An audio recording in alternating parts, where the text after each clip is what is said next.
Good morning, everyone, and a warm welcome to Sunrise. It is rather, warm colors we have in the studios this morning.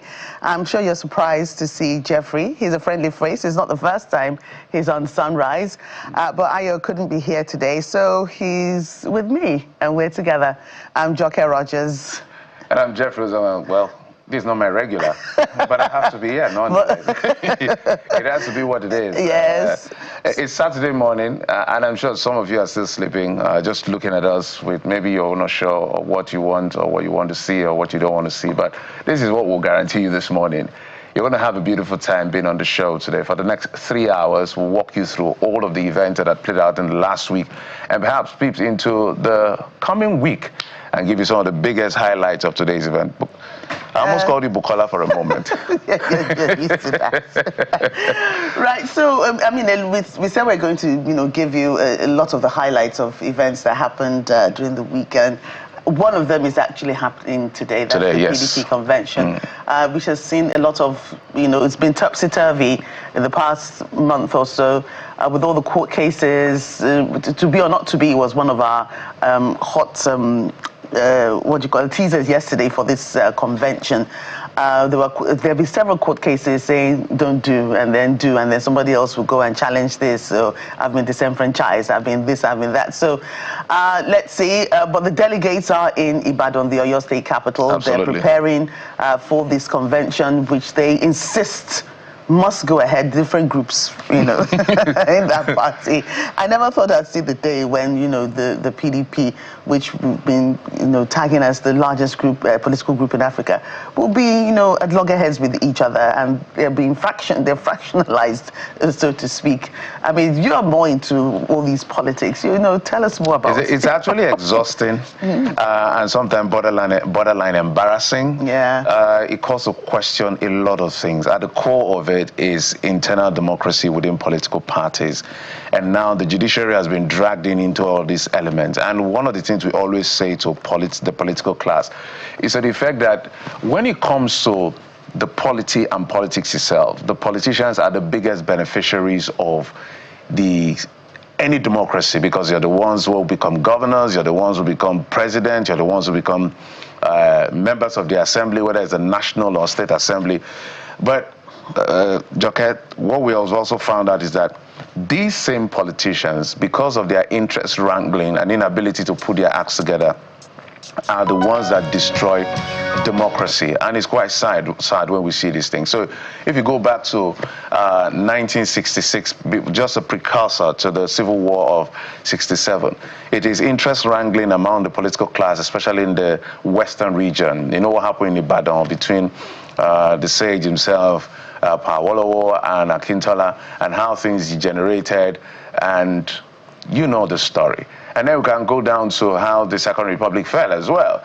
It is about corruption by the same political class, and the military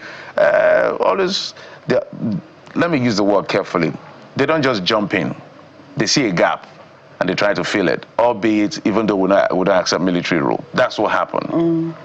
The only one we may be able to excuse politicians from in terms of whether they played a role or not is 1993, which was a botched election. And now everything, I'm a student of politics, I follow politics, and everything that led us to lose democracy, all the tentacles are showing right now. And so we have to be careful. All of these guys and the political class were screaming, were talking, were literally appealing and begging, but they seem not to be listening.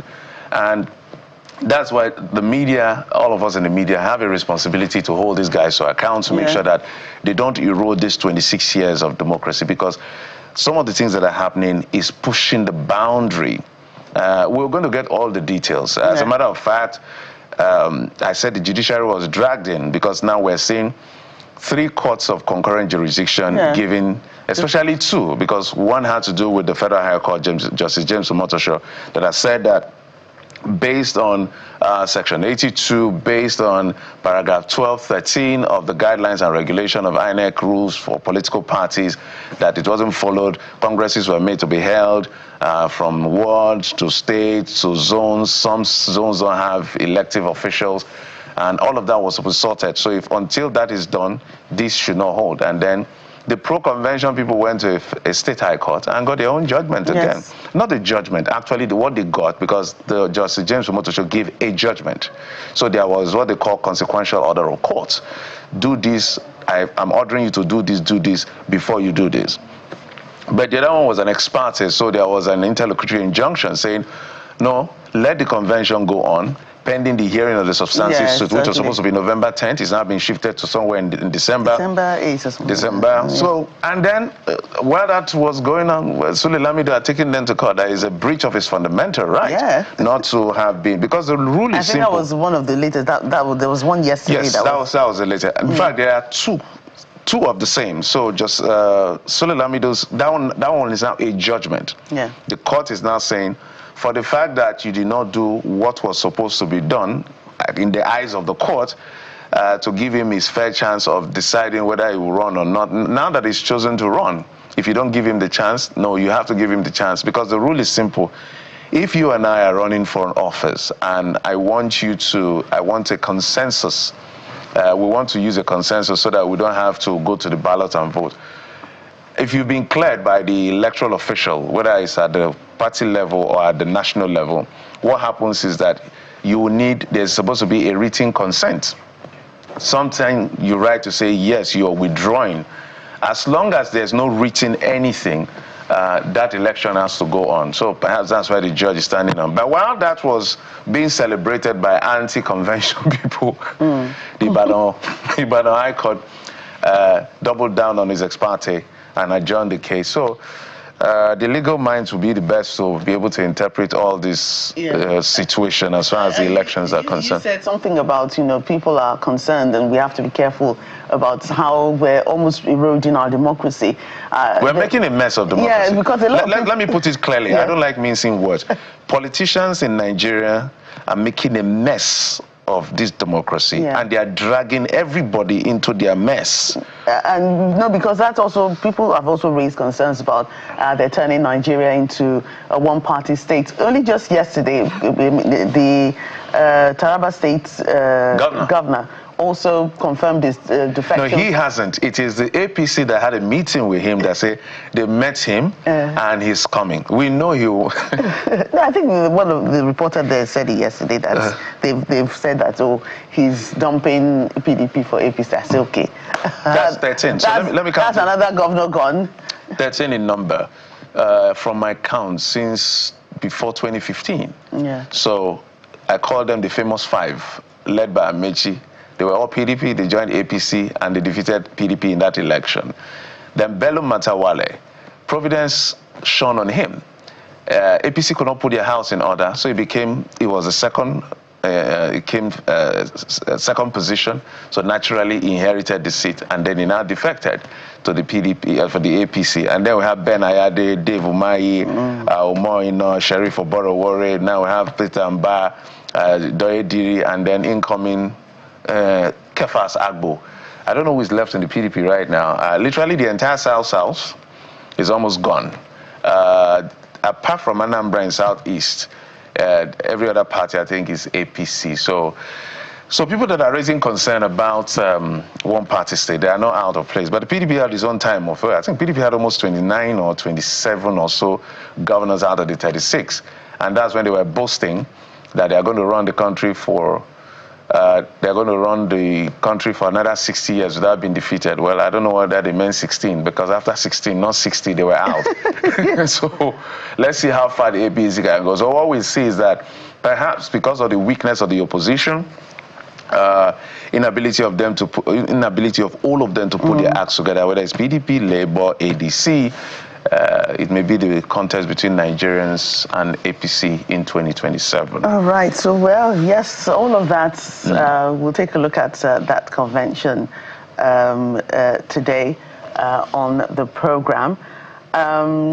That's one of these, the PDP National Convention. That's one of the things. Yeah. So we may be touching base. Yes. At the Lagos Salami Stadium. Yes, this morning, to find out what's going on. What else do we have? We also have the JANS 2025 NCOY competition.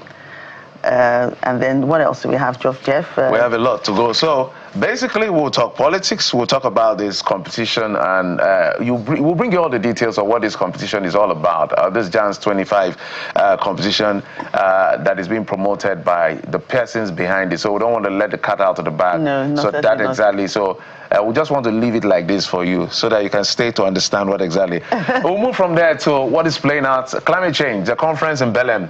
Yeah. Has it ended? I think it's almost ended. Yeah, it's almost ended. It's almost ended. They're battling out the last stages of it. Yes. Our correspondent, Ayola Kasim, has been giving us update as to what's playing out in Belém in Brazil. Yeah. Well, even though people like Donald Trump feel that the climate change advocacy is a hoax, but people are still, holding on to it. And then we'll have a lifestyle segment. So take a look at childhood trauma on adulthood. So I am happy about this conversation.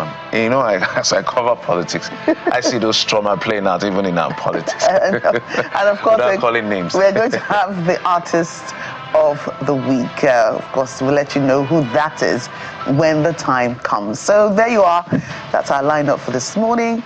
We'll see you in a bit on the other side. Stay with us.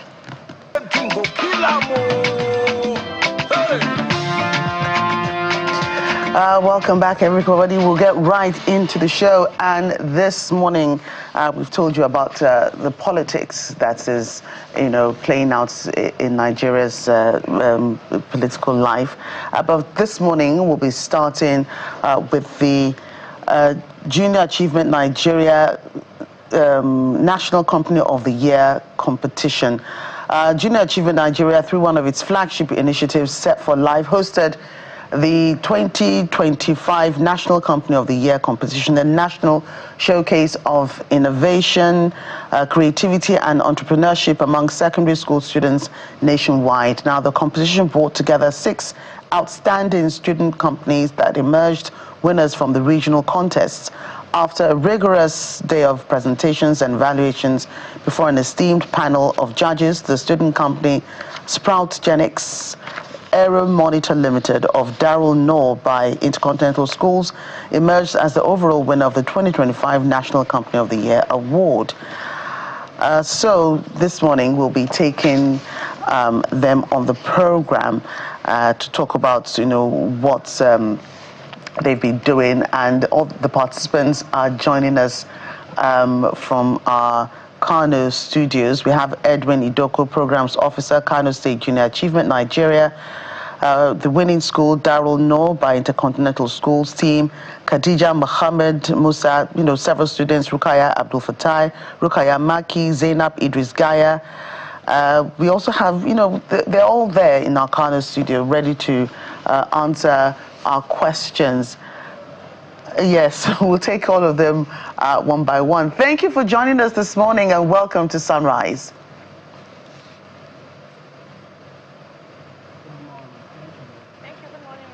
Right, I can hardly hear you though, but I heard your thank you and good morning.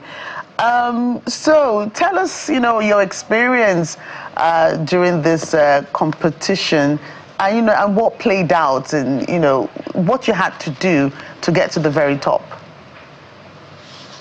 Okay, thank you for that question, ma'am. The experience so far has been very stressful and very hectic in the beginning. It hasn't been easy having to have our academics and also running a business at the same time. So it was really stressful. But with help from our school and our mentors, they've been able to make us feel comfortable, able to guide us through every step of the way. So that's how it's been. So how did you know about this competition? And and what spurred your interest into getting into it? Okay, Junior Achievement Nigeria came to our school. They gathered all the students. They were talking to us about their program, what it's about, having to make sure that students can also provide real solutions for the challenges faced by millions of people. So what really attracted our interest was the fact that after winning each phase, there's always a higher phase, and there are many things that can be won. And what really brought me to having a huge interest in this program was that even students can even find solutions that affect millions of lives. Yeah, go ahead. Go ahead. I tell you, you are not done, right? Are you done? Yes, ma'am. Oh, okay, I thought you were. So let's be sure who we're talking to. Your name is Khadija, right? No, sir. My name is Abfatai Rukaya. Okay, Abfatai CEO Rukaya. of this Okay, I want to be able to identify who I'm talking to per time. So let me talk to the next person by your side, and that has to do with similar question as well. What your experience was as far as this competition is concerned. So let me identify your name. Your name is what again? Okay, my name is Edwin Idoko. I'm the program officer for Junior Achievement Nigeria. Fantastic. So I'm not saying about, yes, for Kano State. So I want to tell you people about the whole program. Now, Junior Achievement Nigeria started in the year 1999. We have 4 core pillars, which are financial literacy, digital literacy, work readiness, and entrepreneurship. Now, JA Company program, that is the Set for Life program, which the students run through. Now, JA Company program is one of our flagship programs that teaches senior secondary students on how to set up or start up their own business, on how to develop products and services. And this product and services is being run through by the help of their teachers, volunteers. Now they come up with an idea, create a company. Now this company, we have the likes of the financial manager, the marketing manager, the production manager. Is a well-structured company. Now this student create this idea that will solve the immediate problem of the society. For this year, Set for Life company program company program started this program with Set for Life, and Set for Life is we are setting these students to source, we are setting them for life. Now, Set for Life simply means school to work, education. Can you hear me? School go ahead, to work. Please. Okay, school to work, education, transition for long term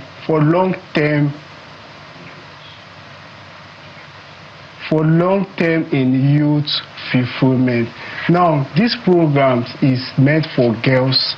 This program is meant for girls to train them on how to be problem solver in the society. Now, this program has been running through for 25 years now, and also Set for Life came into place this year, and we are able to reach out to 38,000 girls. We are able to train them, 38,000 girls in the country, and also we are able to reach out to 21 states in the country. So our next target is to reach out to 60,000 girls for next year. That is our main target, and also to cover the 36 states in the country. So Set for Life is here to train these children, these students, to make them problem solver in the society. Thank you. So bright idea. So let's contextualize. Junior Achievement Nigeria, this is your flagship initiative, Set for Life, to empower young people to think about solution, right? Yes. And so, as far as this is concerned, because I was looking at the National Company of the Year, and I was a bit curious. So, what kind of, from your experience, with the number of people you've reached out, 21 states, 38,000 girls across the Federation, what kinds of companies do they come up with? Because we're going to go to Rukayat in just a moment. Okay. They come up with, for this year, we have a team. The theme of this year is Action for Climate and Transformation. Now, these students come up with a company that will bring a solution to the climate problem we are facing in the country. So they were great ideas. They were there are exceptional ideas from these students. Now we have different companies from different states. Now we were able to conduct a regional competition of the year, which involved 12 companies from the northern region, and we also have 12 companies from the southern region. Now this, for the northern region, they were able to compete with each other, and the host in the northern region was Kano, and the host for the southern region was in Akwa Ibom State. So after the state level, the regional competition, we have 3 schools that emerged first, second, and third. And luckily for us, Kano took first, second in the regional competition, and Abuja took third for the regional. And in the southern region, we have the likes of Akwa Ibom that took first, and Akwa Ibom, Lagos, and Ogun State. So after the regional competition, they will go through, the next level is the National Company of the Year competition, which took place in Lagos State, and Kano took first. And we can proudly tell you people that Kano are the defending champion. Yes, we took first for last year, and also we took it this year. So these are all the things that went. Now they are preparing for the African Company of the Year competition. Yes, Kano will be represented, that is Darunu by Intercontinental Schools. We'll be representing Kano at the African level of the year, or at the African Company of the Year competition later next month in Abuja State. And surprisingly, Nigeria are the hosts. So we have the likes of South Africa, Mauritius, all are coming down to Nigeria to compete for this great competition, which is the African Company of the Year competition. Thank you. To the students in just a bit, but Edwin, if I can still continue with you, which one of the core pillars of Jan's core pillars is Set for Life under? Okay, thank you for that question. Set for Life is under entrepreneurship. The company program, for it can also merge into the 4 main core pillars. It's the only program that also can still link to the 4 core pillars of Junior Achievement Nigeria, because they run through program on JAD, Ideathon. So this training, we have been preparing these students since the beginning of this year, since February. So we're able to conduct teachers training for the teachers in their various schools in all the 21 states, and after there will be a step-down trainings to the student, and we also visit the student. We as officers, program officers, and also as volunteers, we go to this school, endeavor that they take in JAD. JAD is a platform that teaches the students on how to start up their own business. They will take course on financial literacy, on entrepreneurship, on digital literacy, on work readiness. And also, we also run them through training on Ideathon. Now, in Ideathon, we teach them on how to create their own ideas, how to get these ideas from there and turn it into possibilities. So, JA Company program Set for Life is under entrepreneurship. Thank you. Rukayat, let's come to you. What did you create? Tell us about your company. Okay, the name of our company is Smart Genix, and the name of our product is AgroFly, an AI multifunctional drone designed to help farmers adapt and combat to climate change. You go about it. What were the things you did to earn your victory? Sir? What were the things you did to earn you victory? Okay, the things we did. Yes. Well, when they came up, as he said, this year's theme was Action for Climate Transformation. So they came up with that theme, and we were asked to create solutions, bring ideas that can help combat this climate transformation. So when we came together as a team, we were thinking, this climate change, the challenges are mostly faced by farmers. So we thought, how could we help these farmers adapt and combat to the many problems like flood, pest invasions, unpredictable weather? Then that was how we came up with AgroFly, a drone that can help farmers adapt to this climate change. It sprays seeds, it gives live updates of what's going on the farm, it sends human or animal intrusion if detected, it sprays seeds, sprays pesticides. So we came up with this idea in order to help these farmers. Right. If we can get one of the other students, Rukaya, I know you're not there alone. If we can get the other Rukaya, I think there are two of them, the tale of two Rukayas. Yes, Rukaya Maki this time. If we can just get to her, so that we can also, ask her some of these questions. I know it's a teamwork, and right. We'll get to her in a bit, but I know you work together, as a team. Yours was the winning school. So how were you able to couple all that? And you mentioned something at the beginning, like it wasn't easy doing all that with schoolwork, and you must not drop in your grades as well, because this is just by the side. So how were you able to manage this as a team and also be able to manage your academics? Yes, so as I said earlier, one of the core things we'll be able to learn is time management, having to manage both our academics and the school. But thanks to the principal of our group of school, Dr. Haji Adizanu Yusuf Baba, he's very passionate about learning and is always passionate about technology. So with her help, she was able to get us an expert from a company named Astriman Hobby, who helped in the coupling of our drones, while our student engineers helped in the AI integration.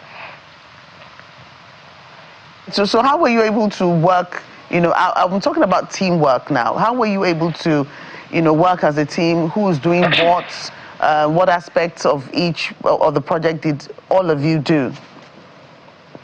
Okay, so we have our production manager, we have the marketing manager, and we have our financial manager. So we were all able to come together, we were bringing ideas. In the beginning, it wasn't easy, having different people from different backgrounds, each ideas. So by the time we were able to come down, and with the help from our mentors, they were able to make us sit down together, bring ideas, talk to each other, and in the end, we were really able to do it as one. Wait, did you also have a marketing manager, a salesperson? Do you also have that? Okay, who were you marketing to, and were you able to make sales? Is that part of the because it's what's Set for Life or Jan is doing is quite brilliant. It's like simulating real life, and it's still real life to a large extent, because you're solving real life problems. You're not just solving hypothetical problems. So that's why I'm asking all of these questions, and we're asking all of these questions. So you had a marketing team. Yeah, I think one other person has joined. The second Rukayat. Okay. Yes. Let me stay with you, Abdul Fatai. Before I go to the other Rukayat, talk to us about marketing and sales. Okay, how we market our product. Yep. How we marketed our product. We did live demonstrations on farm, where we took our product, the drone, to farms where we have farmers. We were able to show them how the drone works, all what it can do, how it saves time, saves cost, reduce manual labor. So by doing that, they were able to also understand how our drone can help them make better yields, and for them to be able to get better harvest. And again, anywhere we go for our live demonstrations, we always keep our phone numbers, details, and we also use social media handles and campaigns where we post live updates on how our drone is being built, what our drone does. So by that, we're able to market our products through those ways. Right, so Rukaya, thank you. The Rukaya Maki now. Yeah, Rukaya Maki. Rukaya Maki. If we can get to her, thank you also for coming and to share your experience. Your friend has said a lot. She has shared her experience. Because we had her first, she's been able to give us, a lot of detail about what this is about. But I want to know your experience, because everybody has a unique experience when working on these things. Either you work individually or you work as a team. So what has it been like for you? Or what was it like for you during this time? Yes. Okay, thank you, Ma. My experience was mind-blowing because I acquired more knowledge, and I also had fun during the National and Regional Company of the Year. I'm sure there's more to that. Right. What else? What were the things you had to go through, combining with schoolwork, and your Rukaya Abdul Fatai, at the beginning said it was a lot of stress, and she had to try and merge schoolwork with this project. So how was that for you at the beginning? Yes, at the beginning, like she said, it was stressful because it's hard to manage school and business, no time to rest, you keep working hard. Yeah, I think I like you don't like to talk too much. So we'll take it as it is. So, but tell me exactly, what was your job? What was it that you were doing as part of the team? Okay, I am the production manager. Oh, wow. So what does that entail as a production manager? Can you repeat? I said, what does a production manager do in your own context? What were you doing as a production manager? Okay, as a production manager, I tell people about our product, how it works, Yes, I tell people about the product and how it works. So basically, if I understand you very well, when the product has been designed, you are familiar with how it is designed, so you now have to explain to people how it works, right? Yes. Let's go to the other Rukayat, Abdul Fattah. Abdul Fattah, let's come to you. I don't think I did ask you what exactly you did as part of the team. Tell us, what was your job description?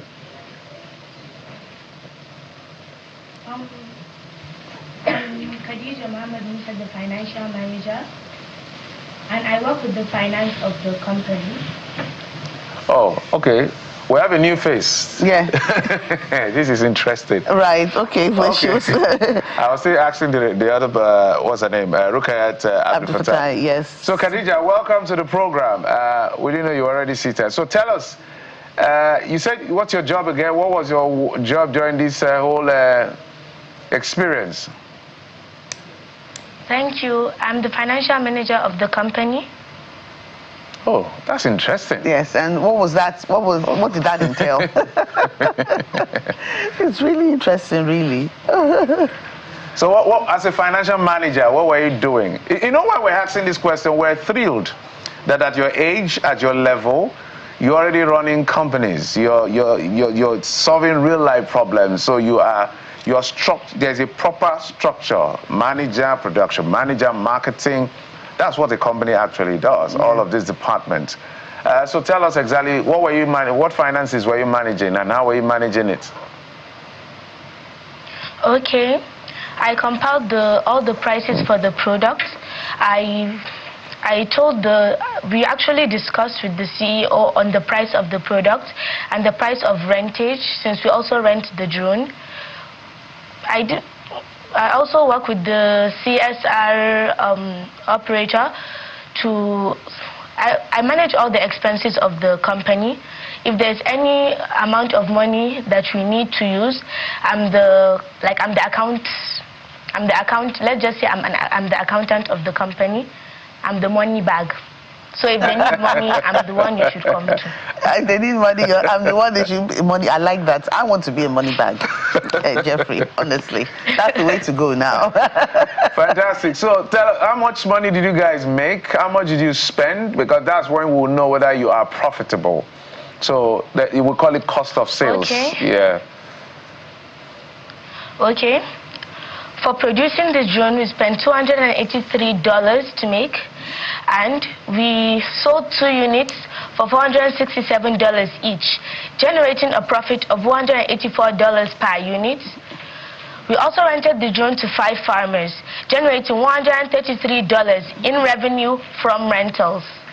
Altogether, we were able to generate $1,067 in total revenue and $501 in total profit.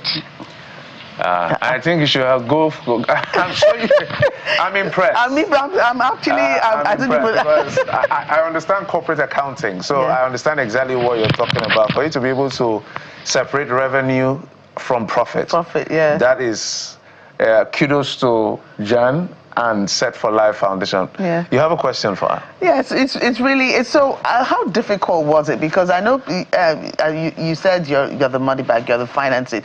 People in your position don't like to release money, even if it's for the good of the company. So how were you able to, keep your team members in check and ensure that you people were able to get your accounting right and to get your what you needed to do such that you can maximize profits when you eventually sell or lend your or lend out your products? Okay. Everybody knows their limit, and we also try to manage the expenses so we wouldn't go overboard. As children, we know it's not good to spend too much money, so we try to reduce the expenses and find the least possible way to spend more money. Fantastic. I would recommend to your school, what's the name of your school again? Darrell Norba International Schools. I recommend to them to ensure. Intercontinental. Okay, Intercontinental. Yeah. Okay, Intercontinental. I'm sorry. Yes. By Intercontinental Schools. I think I'll clearly recommend, even live on TV, that you should study anything that has to do with finances and all of that, because I think you have the head for it. But before we go to your colleague, your fellow student, tell me about now that you have this experience, you feel like I'm kind of prepared for the future. Is that a feeling you get? Yes, because Set for Life and Junior Achievement in Nigeria taught us a lot of things. So even if we don't actually study the course of business, they already taught us the basics we need to enter, the basic we need to start a business. So right now we are actually we're in a business because of them. So they already taught us what we need, even if we don't go for courses like business and accounting. Fantastic. But I would encourage you to go. It will expand your horizon. Trust me. There's a lot to learn, but yes, this foundation is impressive from what we've heard from you so far. But let's get to your colleague today. By Zainab, welcome to the program. Thank you. So that's Zainab Gaya. So we always start with what your portfolio is, because everybody has a role. So what was your role, Zainab? What were you doing in the team? I am the marketing manager. Oh, I've been looking for you. Tell me, how did you execute your role? Okay, actually, how I execute my role, I handle all the social media accounts, and wherever we go for our farm demonstration or school demonstration exhibitions, I always hand out the flyers to people, so that they get to know about our business and patronize us. How easy was it doing the marketing? It must be a lot of work, because there's one thing when you do your production, you're feeling good about it, you say, oh, this looks good. But there's another thing to get people's buy-in and to convince people that it'll work, and then for you to eventually make profit. So how easy was it, marketing this product? Or invention? Marketing the product was really stressful, because we had problems convincing traditional farmers to accept new technology. But with help, we gave them free demos and allowed them to test the drone by themselves. And so how, eventually, what did you have to do to convince them? And with the level of conviction that you have achieved, I think Khadija said something about five farmers eventually, bought into it. Are you convinced that more farmers, rural farmers, will actually latch onto this in the future? Yes, I'm convinced, because our drone helps farmers in many ways. It's multifunctional. It spreads seeds only when needed, thereby saving time, cost, and energy, and it was really good. Right, what did this drone do, actually? I'm not sure we actually... No, they did. It's a spray pesticides and all of that. Right. Oh, there you are, all of you. Yeah. Wow. Where is Idoko? I want to see Idoko. Idoko should join you. Idoko, who is the program officer, Kano State Junior Achievement Nigeria. So let's roll the roll call. We have names. Khadija, if I call your name, please raise your hand so that we identify you. Okay. At least I know Idoko. Khadija Mohammed Musa, raise your hand. Hello. Our financial guru. Our money bag. Yes, our money bag. I like the fact that you don't also smile too much, because if you smile too much, they'll take you for granted. Rukaya Abdul Fatai. Rukaya Abdul Fatai. Where's Rukaya? Okay. Rukaya Maki. Rukaya Maki. Okay. Okay. Zainab, of course. Gaia. Gaia is yes. So, Mr. Idoko, can you hear us? Oh, it's not hearing us. Yes, you can hear. But I think Gaia, you can hear. If you can tell Mr. Idoko to just tell us his last word on this. Okay. I think, but for technical reasons, we'll let it go.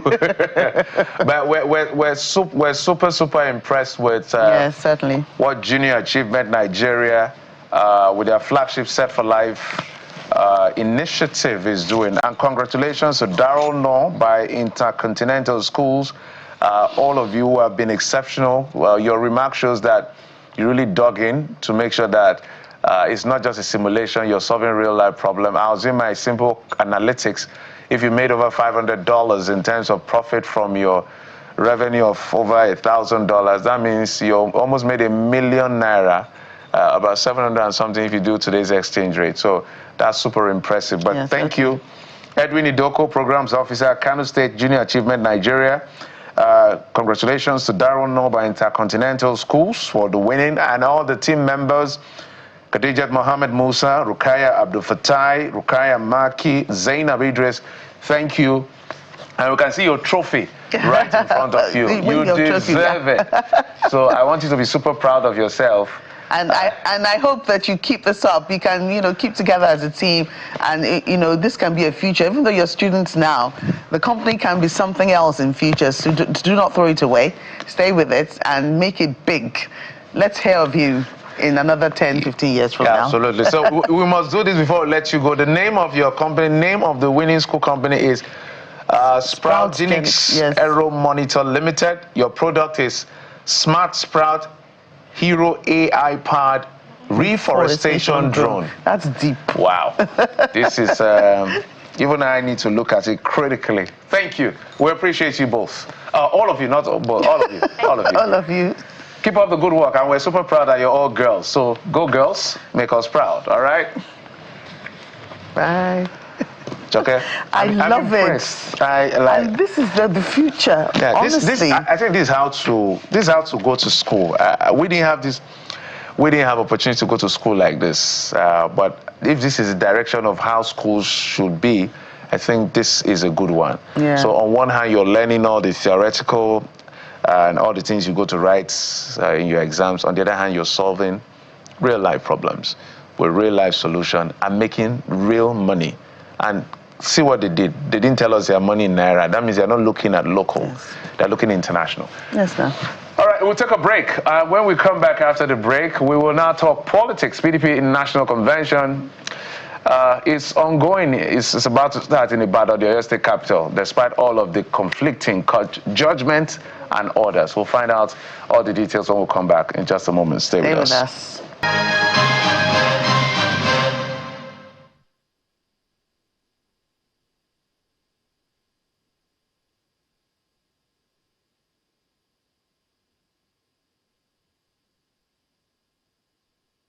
You believe it, say amen. Amen. Amen. Amen. Amen. Amen.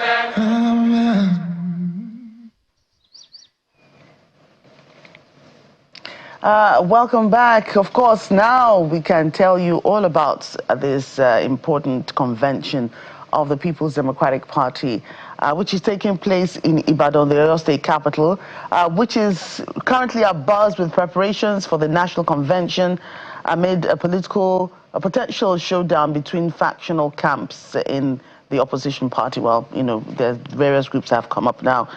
Our correspondent, Bukola Oriowo, is joining us live from Ibadan. She reported earlier that there's a lot of traffic situation around the Lekan Salami Stadium and environs where the convention is to take place later on today.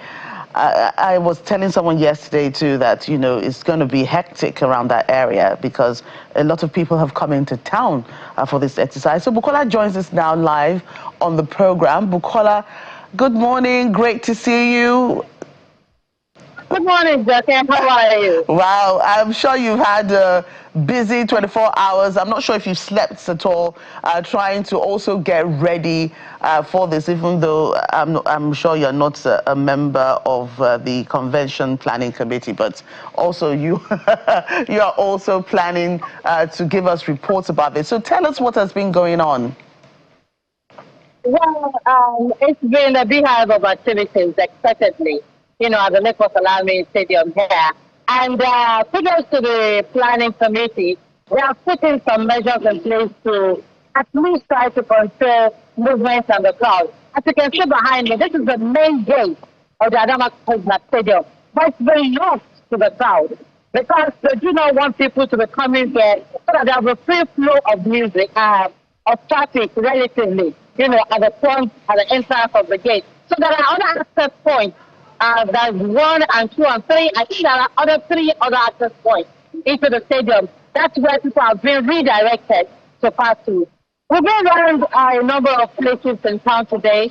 The NCOY, the park management system, also looks like they're collaborating with government to make sure that the micro operators, that's the small sizes that we use here in Ibadan, and the feather riders are organized in such a way that they do not constitute a nuisance today to allow guests and delegates coming into the venue to have free access into the place. So I think in terms of crowd control, they're doing quite a lot of work. And as you can see, the place is heavily fortified. There's security right behind me, beside me, everywhere.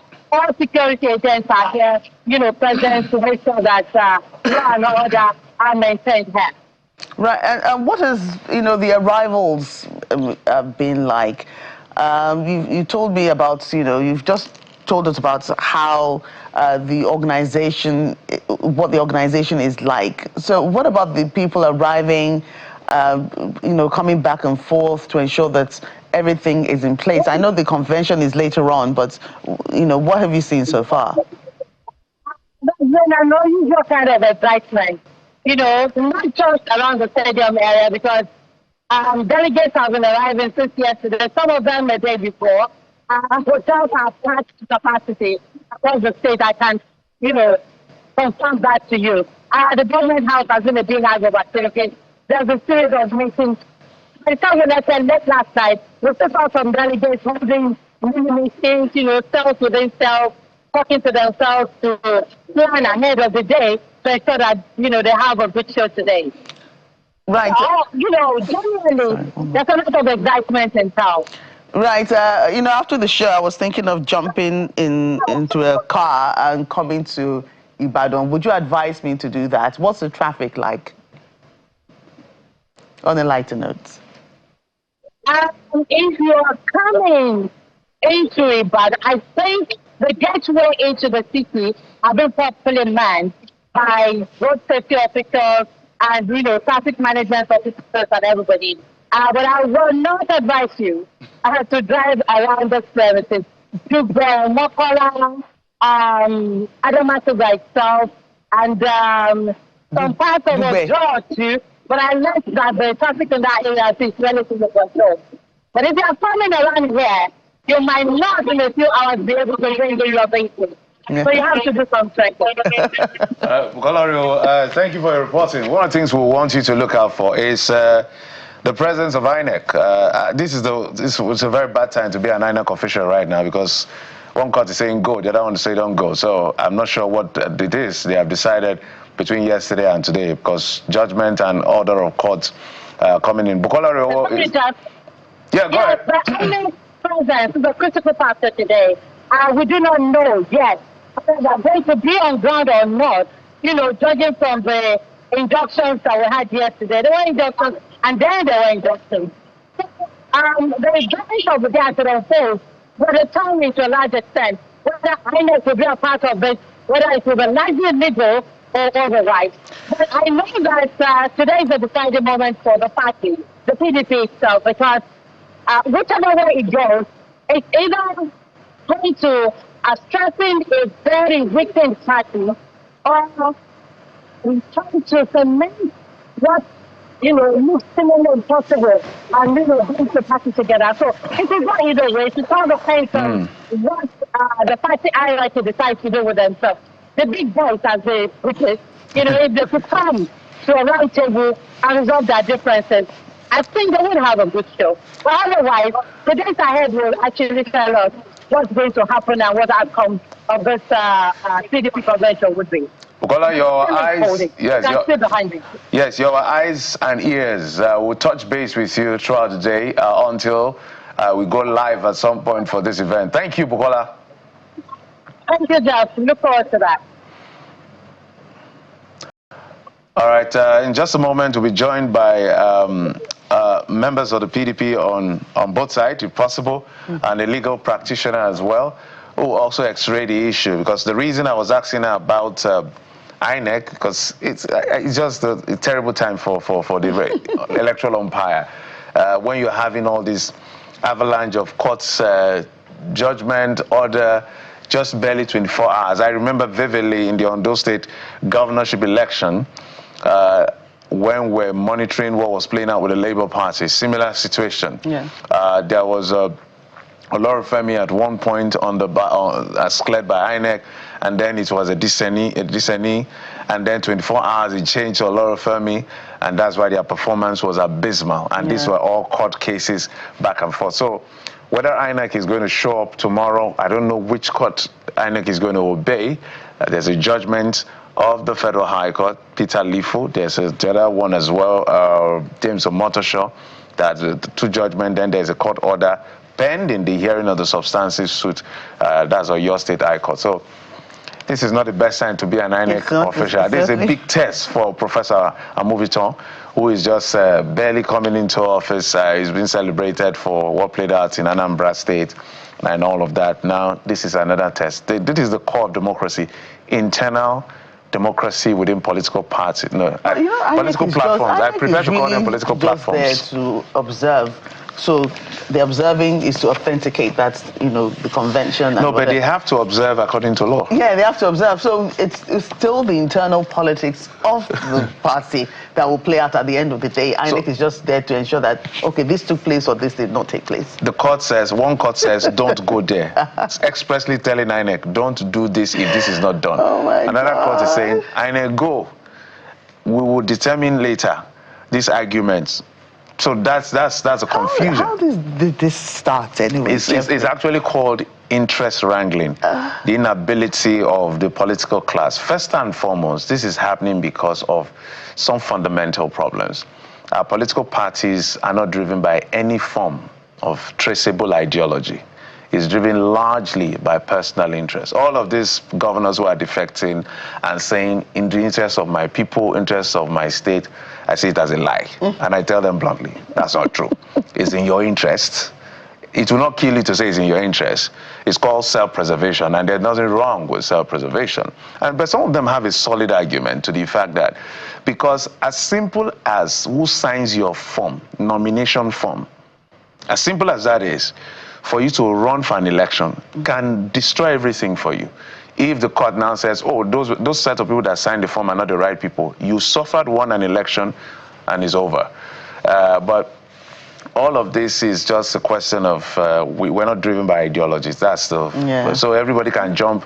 You see these old people that are defecting now. Mark my words. The day that the APC loses election and is no longer as relevant as they are today, they will still defect in the interest of their people. Let's bring in our guest. George Serna is the South-South Secretary of the PDP. Is one of the contentious. He actually one of those who took the PDP to court and got judgment in his favor at the Federal High Court, Abuja. Serna, thank you so much for coming on the program.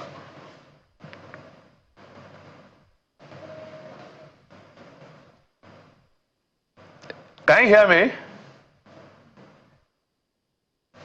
Oh, if you can unmute your device, I can see your lips moving, but I can't hear a word of what you're saying.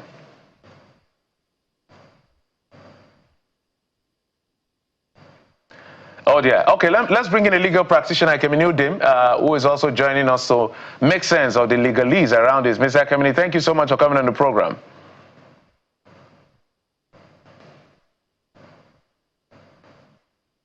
Can you hear me, Mr. Kemini? Okay, but I can't seem to hear you. I'm not sure why. Can you hear me now? Can you speak up, sir? Okay, George, can you hear me? Mr. George? Yeah, I can hear you. Fantastic. Okay, Kevin, I'll come to you in just a moment. You know, you're the one that would separate the fights. let me really say, because George is one of the fighters. Mr. Turner, I'm not sure where you are, but despite the judgment of court that you were one of the plaintiffs that took the PDP to court, 3 of you in the leadership got a judgment from Justice James Omotosho's court saying that this convention should not hold pending when all the congresses are properly done, whether it's a zonal or state. Some of the states are not done. But you're seeing the convention is going ahead. What do you make of it? Thank you very much. I think it's important to state clearly that there is no PDP convention going on anywhere. People, of course, Nigerian citizens are very free. They have a right to assemble, have a right to freedom of movement and all of it. The governor of Oyo State also has a right to host whatever gathering. It could be PDP members, it could be non-PDP members alike. It can host Owambe gathering and all of social gathering. It's okay, but we are law-abiding citizens of this country, and it even says a lot about the leadership of the party. When we complain about impunity, people may not understand the gravity of it, but it is obvious now. Nigerians can now see. You have a court judgment which says don't go for a convention now. INEC don't give clearance for any convention. Let them go back and do XYZ. Comply with your rules, comply with your constitution, comply with the Electoral Act, and follow due process. Now, you saw in the manner in which they did some forum shopping and got an ex parte order. A judgment, a complete judgment of a court where all parties have been heard. The court made findings and entered judgment.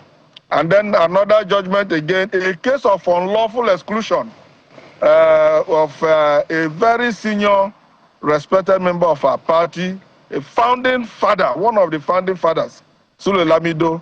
And it is not a secret that Nigerians, do not know who are the aspirants to this convention.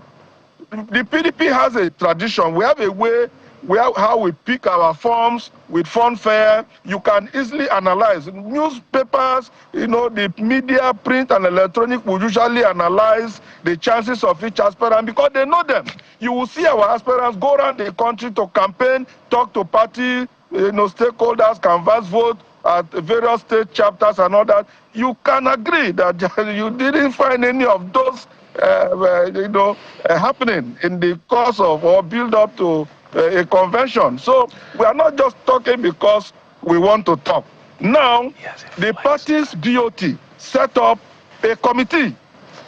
This is their own BOT now, setting up a committee to make findings and come up with resolutions on a way out.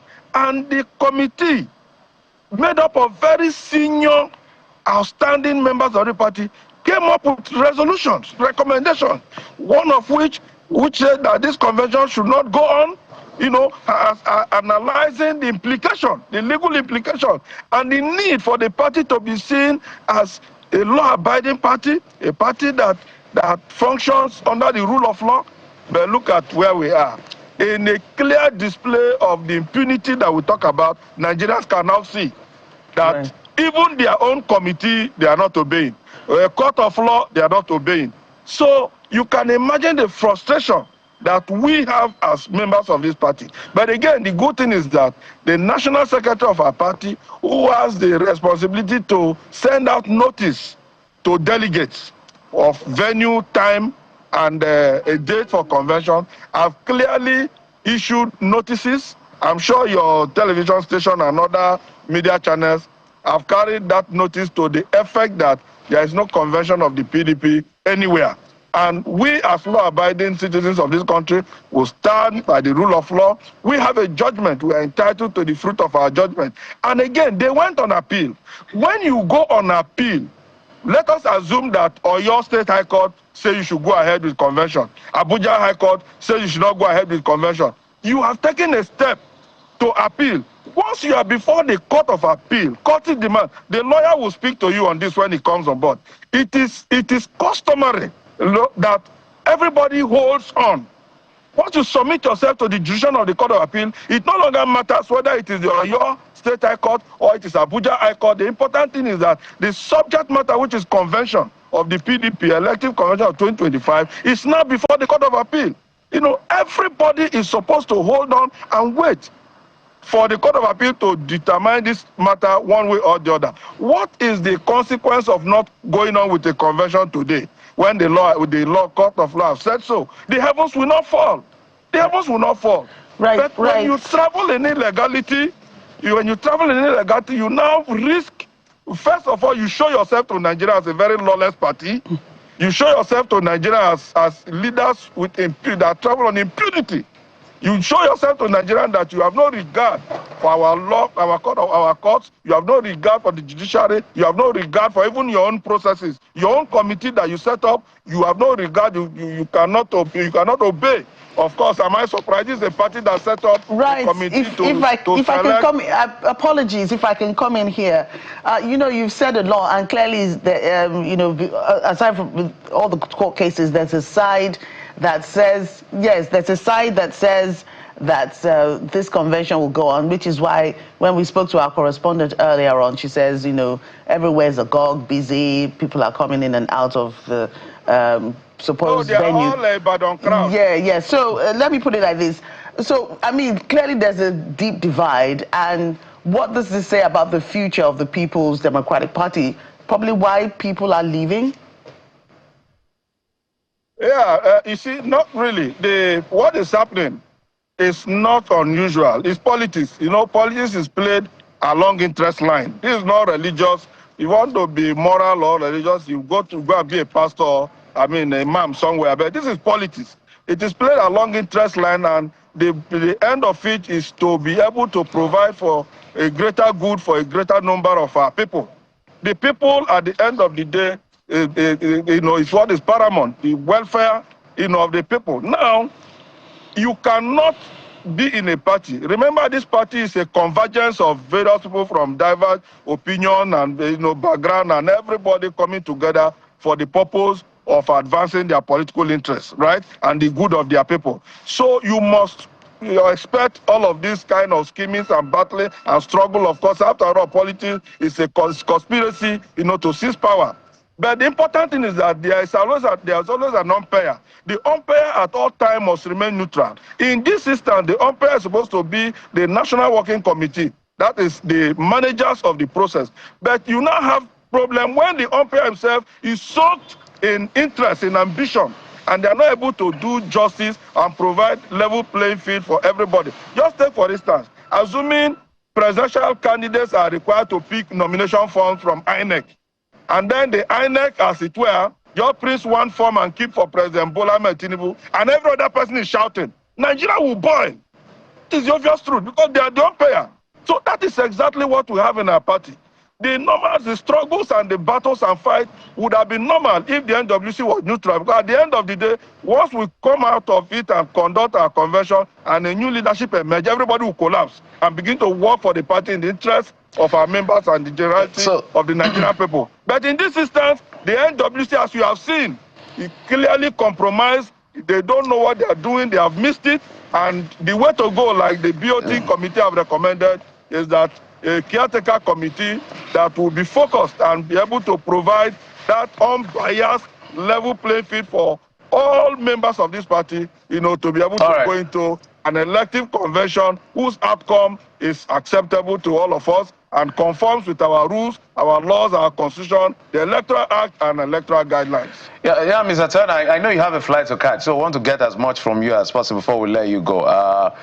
Let's talk about what the real issue here is. The real issue here, from our observation, is that there is aggressive mutual suspicion, and it's as plain as daylight. We spoke to pro-convention people a few days ago, and he said, look, I know that the judgment you got, the judgment that, I think, was it the one of Sule Lamido, His Excellency, had to do with obeying Section 82, the ground norm, and also the issue around INEC regulation paragraph 12 and 13, which clearly states on how meetings and conventions should be held. I think that should be that of the former Jigawa State Governor. But the mutual suspicion I would like you to speak sincerely to is that I know you're loyal to the camp of Nyesom Wike.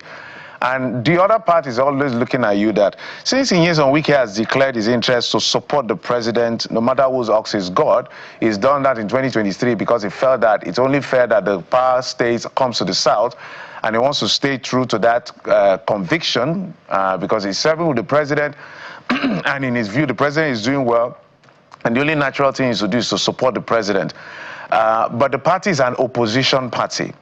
He's in bed, technically, with the APC, supporting the president. That's what I mean by being in bed. So all of the actions you, his lieutenant or his associate, and people that are within his camp are doing are seen as efforts of those who want to spoil the PDP, to hijack it in the interest of the APC. Number one, they feel that the whole idea of your camp is doing is to make sure there's no candidate for that election. And even if there's a candidate, it's a weak candidate that will be of no significance. When you hear such argument, isn't that a valid argument? Okay, let me say this. Let us assume, but you know, without considering that that is the case, right? So is it enough that the Minister of FCT has said he will support President Tinubu? So is that enough reason for managers of the party to travel, you know, on undemocratic processes, to now maybe in a way to scheme the Minister Wike and his people out so that they don't kill the party? So you now adopt illegality. You now adopt undemocratic processes. But nobody can, I mean, we are a civil society now. Nobody can even think of that. What you need to do is mobilize your numbers against us. If you have your numbers, provide a level playing field, mobilize your numbers, let me purchase form. Let everybody purchase form. When we get to the convention, let the members decide whether they want to vote for an associate of Nyesom Wike who have said he will support President Tinubu, or they want to vote for any other person. The power to vote should be with the people. It's not for the NWC to deprive me or Sule Lamido or any other person the opportunity to even, promote my ambition. I have a right to my ambition. If ambitions are personal and it's guaranteed, I have a right to aspire under our constitution, which is the ground norm of the Nigerian constitution of this country. Now, let me say this to you. In 2023, there were G5, we had G5. In that G5, Minister Nyesom Wike said he was going to support President Tinubu. You know that the former governor of Benue State opted to support Peter Obi. That is within G5. So if Minister Wike could not even influence at the time his own members of G5 to all go for President Tinubu, what makes anybody feel that Mr. Wike can influence all of us who are members of this party? You know, yes, though we believe in him, believe in his leadership, we are loyal to the party. We believe in his leadership. We belong to his camp. We believe in him. So what makes anybody feel that he can now convince all of us to support President Tinubu? And don't also forget, PDP was the first party to introduce this government of national unity by appointing people from other parties. We also, Minister Wike, at the time he was offered this appointment, he wrote to the party. I was at the zone, I was legal advisor. He wrote to us. We approved it. He wrote to Rivers State, they approved it. He wrote to NWC. This NWC, you see so. They approved it. For him to go and serve Nigeria. The man is not in APC. I've said over and over, he's not a member of APC. He's serving the administration of President Tinubu, serving Nigerians.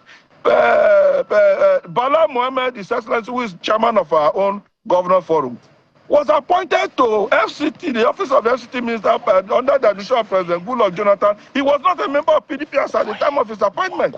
You know, so let us not assume or presume or just say that, oh, because we can said so. Who get to the bridge will cross. What they need to do now, you have a duty as NWC. What is that duty? To serve members of the party in truth and in fairness. You must provide, you are not fair. You must provide level playing field. You must conform with your own rules. When they say internal affairs of the party, does not mean that you will travel outside your own law. Okay, because we are internal affairs now, somebody will be national chairman and he will say, no, I want to be national chairman for life because it's internal affairs. Nobody will take that. So this is the situation we have found ourselves. Even the committee that the BOT set up, I have forwarded you the report. You will discover in that report that one of the things Damagu and his working committee told the BOT committee was that the National Organizing Secretary was acting, doing a one-man show, and by that action he compromised congresses in a lot of states. What was our own anger? What took us to court? We said that a number of states, about 14 of them, this party have not been able to do Congress. And by our own constitution and guideline, when you elect leaders at the world level, those leaders move up to elect the next leader at the local government. Yeah, Mr. George, my apologies. Yes, we'll have to come in. My apologies, totally out of time. I think we just have like 7 more minutes, so we can allow the lawyer speak. But must thank you, Judge Turner. I know you have a flight to catch, so you don't miss your flight and blame us for it. I know the battle is still on. Judge Turner, South Secretary of the People's Democratic Party. Even that position is even controversial. Yes. No, it's not. Judge, I know. Thank you. Thank you. We'll catch you later. It's always a pleasure. You know, so we have a legal. Thank you. So we have a legal practitioner join us now. We introduced him at the beginning of the show, Kimini, to unravel this, as Jeffrey will put it, to separate the fight. If he can. If he can. I'm not sure even in the next 5 to 7 minutes he can do it. Right. So thank you for thank you for joining us. How do you want to separate this fight? Honestly, that's where I should start.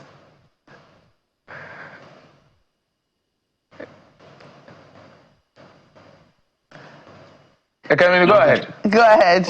My own definition, another person now. That's for you. That's for you. That's for you. I said you should go ahead. If you can, how do you want to separate this fight? As Jeffrey has alluded that you may be able to.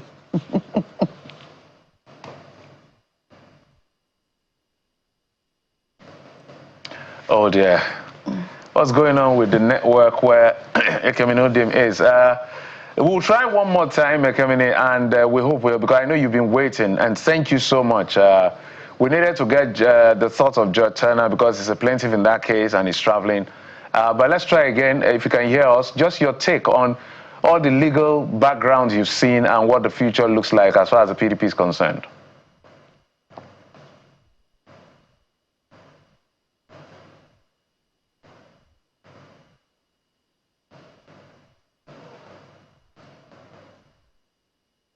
The man needs to unmute his. He needs to unmute. Can you unmute your device, Ekemini? I really want a lawyer to speak on this issue. 2 judgments, 1 ex parte, all on the same issue. Oh dear. Maybe towards the end of the show, we don't know. At some point, we can catch. Ekemini, we really apologize. Because your input is quite critical. Yeah. Because he's a lawyer, he knows better in terms of what the court is.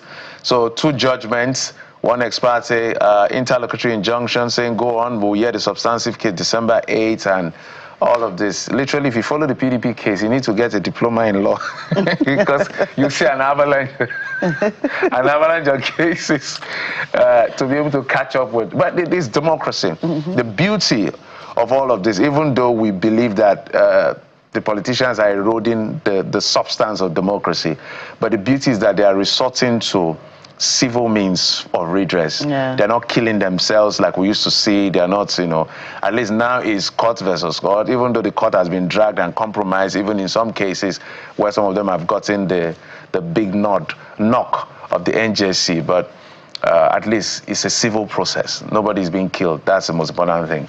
But we'll take a break, and when we come back, Joke, we'll be talking climate change and its effects, and of course, that conference in Brazil.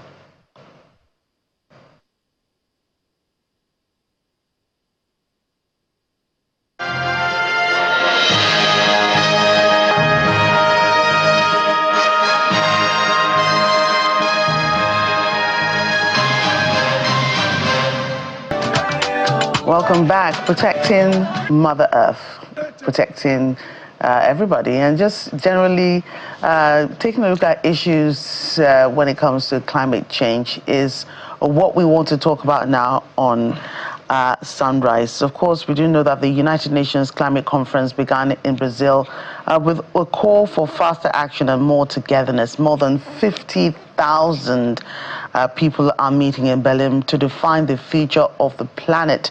That conference has been on for more than a week, I think almost 2 weeks now, and we got to the end of it where there are always those last-minute critical negotiations where countries that are causing climate change are trying to, have negotiations with countries that are saying, we are the ones on the receiving end and we need you to do better.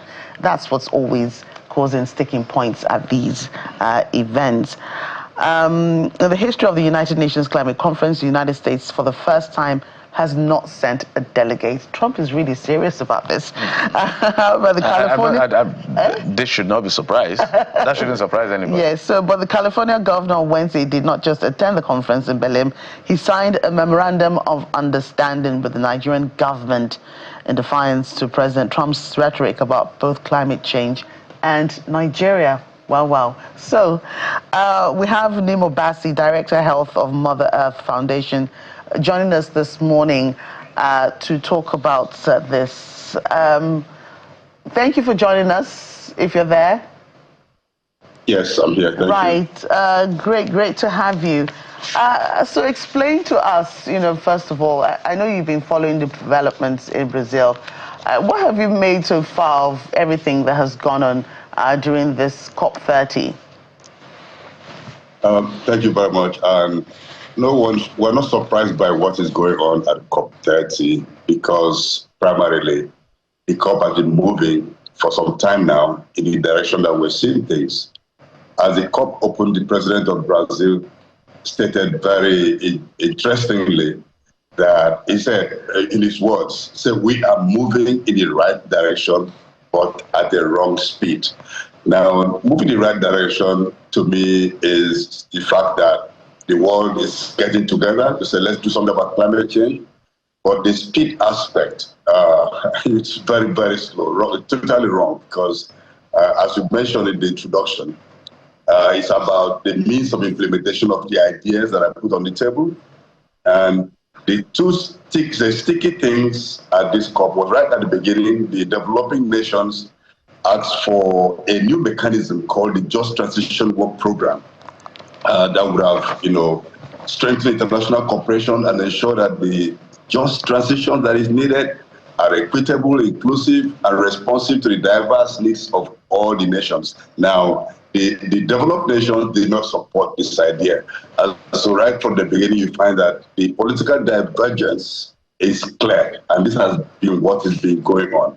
Those who are most responsible, which is industrialized nations, the rich nations, who are responsible for global warming, are not truly ready to to support and on a global scale the nations that are the victims of climate change. This is the climate politics, and we note that it's not because of lack of resources. It's what you may call lack of understanding that global warming is truly global, and that what happens to one part of the world affects everyone else. So this is the picture of the kind of COP that we're having. Even at this COP, which is termed the implementation COP by the Brazilians, the key thing is about adaptation. How adaptation, the global goals of adaptation will be advanced. Already they've started drafting the text. The week that is ending, then the week of technical negotiation. Next week will be more political. But you know, the troubling thing about this adaptation matter is whether the indicators will be voluntary, that's what nations would do, or whether it will be in a more defined means of going by the principles of the COP itself, which is the common but differentiated responsibilities and diverse capacities. Mr. Bassey, whenever I discuss climate change, whenever I'm in that conversation, I always like to do a bit of a refresher because I don't know whether we've gathered critical mass to be able to mobilize against what may be incoming danger. President Trump has clearly said at the UN, when he was speaking at the UNGA, that is a hoax, that they've been saying this over and over, so nobody should be surprised I went there. Well, Gibson going there, or the California governor going there, could be both, you know, his belief in climate issues, or it's just a political gimmick from him as well, because he's a Democratic governor, to the best of my knowledge, and one of the biggest states, in fact, perhaps one of the biggest states in America. But I would like you to walk us back and why these conferences are quite important, because sometimes the more we talk about the imminent danger, the financial commitment to be able to avert or reduce this imminent danger is always a contentious issue. It's where you put your money where your mouth is. So why do we have that, you know, disconnect? Yes, you're right. Finance is a critical issue where you don't have a common agreement between all the parties. In recent times, we agreed that the nations, that the COP should come up with $1.3 trillion to really finance adaptation, which would mostly go to developing vulnerable, impacted nations. But you see, when the finances are brought up to go in that direction, you now see that the rich nations are not willing to generally, they may agree to the idea, but they're not ready to put the funds. Now, if you go back in history, up to 2010, there was the idea that some nations, the rich nations, were grouped as Annex 1. That was the classification. And they were to reduce emissions at certain measurable and binding scales. But from that meeting that took place in Copenhagen, Denmark, the issue of voluntary emission reduction came in. At that time, the world was afraid that we'll be going to a temperature increase of above 1 degree beyond the pre-industrial levels. But now, what the Paris Agreement said is that the best target is 1.5 degrees Celsius beyond above the pre-industrial levels, or well below 2, whatever that means. But the fact is that right now, the world is on track to go above 2, to go maybe 2.2, 3 degrees Celsius above pre-industrial levels, because nations are only cutting emissions, are ready to cut emissions at voluntary levels. And a country like Nigeria has proposed is what they want to do in the NDC, which is National Determined Contributions. That's what most nations are putting on the table. And if nations do what they said they would do, what is convenient for them to do, then we are on the path of massive global heating, not just warming. This is the challenge. Now, when President Trump pulled out of the Paris Agreement, as you also said, that wasn't surprising at all. Why was it not surprising? Because we all know what it stands for. But, you know, to me, what the negative aspect of that is that the United States would not contribute, for example, financially, or they're one of the biggest polluters in the world. But the good thing again is that the United States would not be at the negotiating table to impede progress. So the world can move without that big impediment that has been occurring year after year. So there are different ways to look at it. You cannot, this climate politics. Climate politics is real, and the positions are clear. So for the negotiation is how to bridge the gap, how to bring about understanding. And there's been very many creative ideas brought by indigenous people, groups fighting for rights of nature. So let's look at the whole picture. We're all on the same planet. We're in the same universe. And what affects one affects everyone. This is the critical idea. Apart from that, we have to recognize the colonial implications of climate change. who has taken the resources, who has pumped the carbon into the atmosphere, and who should do their fair share. This is the politics, and our politicians just have to dig in more and bring up the issues without looking as though they are pleading for resources, because this is not a question of charity. It's a question of reality of what to do for the collective good of humanity and the planet itself. Right, and do you think that, as they always do, these developed countries, you know, you just spoke about people that came in to, you know, kind of cause all these things in the first place. There's always a stalling process, and agreements are, they agree to disagree, and they don't want to agree to a lot of things. Do you see, with the United States out of the picture, so to speak, do you think the negotiations will be faster this time and things will be smoother and more commitments will be made? I would like to say yes, it will be faster. But again, even though they are not in Belém, in the conference halls, they have influence in the backgrounds. The other good thing is that the President of the United States doesn't really, is not a person that any of the allies will say, well, this is really, is having our back, because we've seen the antecedents and what the kind of politics they're playing in the world. But by and by, I do believe that there should be less gruesome, it's going to be faster, and at the end, well, at the end of every COP, there's always something to clap about, something to say, well, something has been done, but honestly speaking, I'm not optimistic that whatever comes up with more than just what is written on paper, because as I said earlier, the critical, and you also said the critical thing is to finance the action, to implement means of implementation of whatever decision is made. We've had loss and damage on the table. We now have issue. We have general issue of climate finance. Now we you know, in everything that is on the table, the issue of who brings the funds is a critical thing. And it's a climate debt, which I believe our politicians should be pressing. That after years of colonialism, years of exploitation, years of harming our capacity to be resilient, somebody has to pay for that because of the collective needs of everyone. Let's talk about adaptation.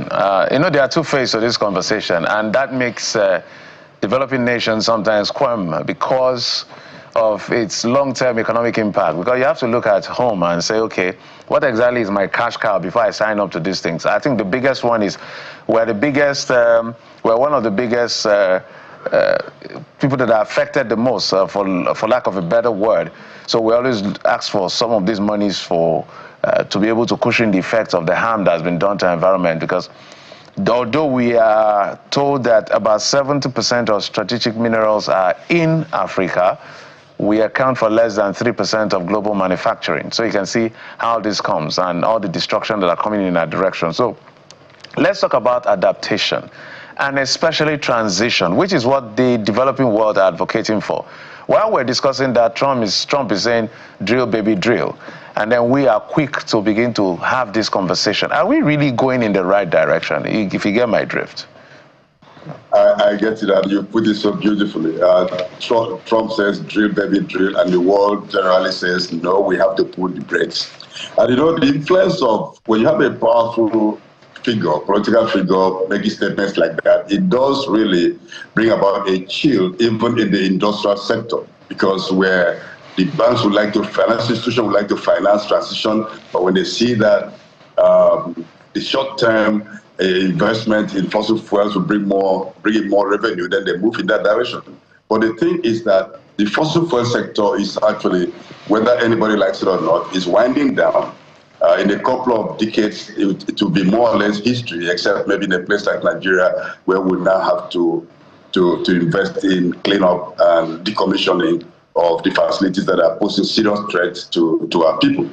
So it's true that a lot of transition minerals are in Africa, and we are the least, they are contributing the least amongst the nations in terms of the carbon budget that is that we're contending with.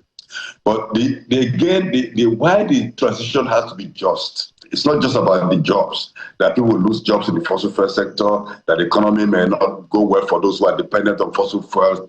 There's also the problem that we're seeing in the transition in terms of the minerals.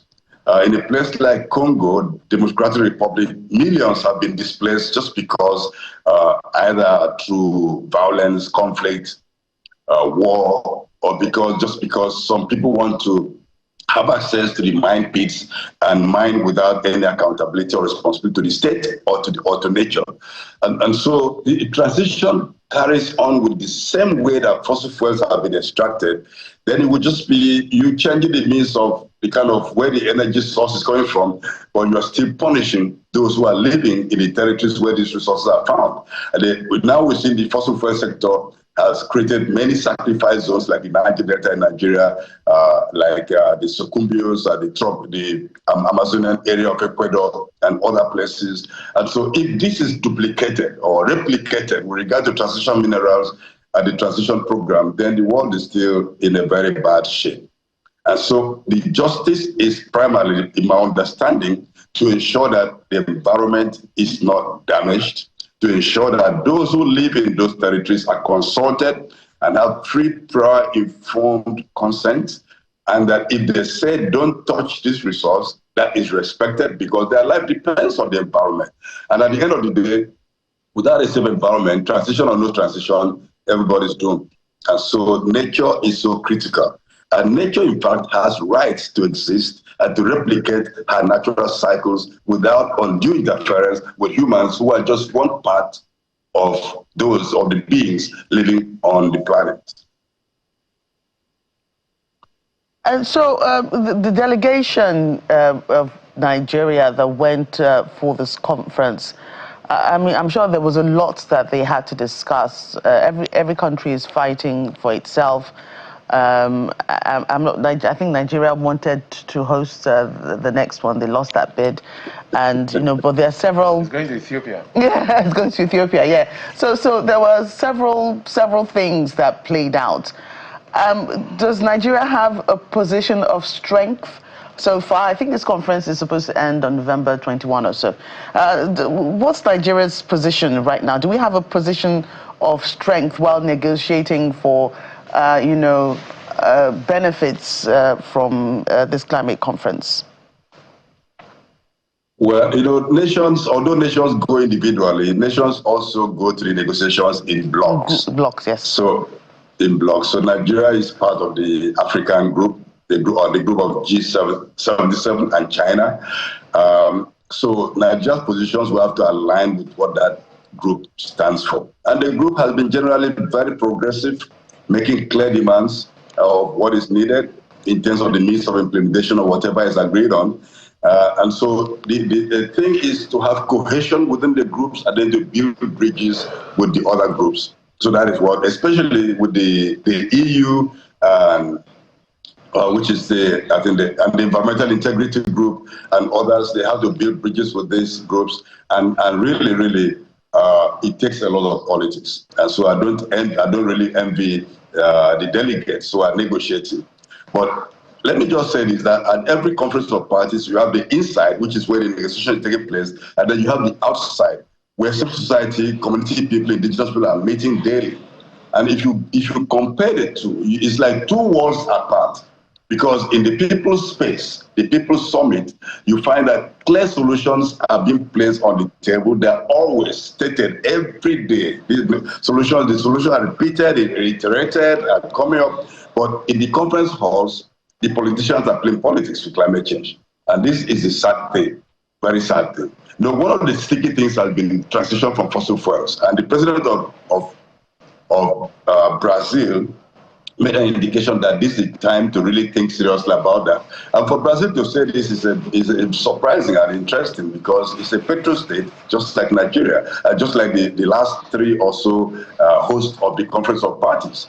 And so we're hoping that when politicians begin to discuss, they would bury some of their position that is not that doesn't really support the integrity and the health of the planet, and focus on the future and generation that will come before us. Now, why there's a problem between the problem in the COP is mainly that the past COPs have focused more on mitigation rather than adaptation. So this is a positive thing this time, that there's more emphasis on adaptation.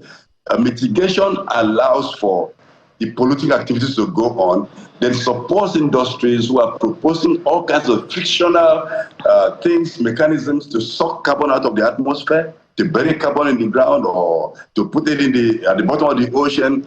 So many geoengineering proposals, and also carbon offset, which all nations tend to like. It's a false solution. Like saying you have carbon credits in your, because you have a forest and the trees don't live forever.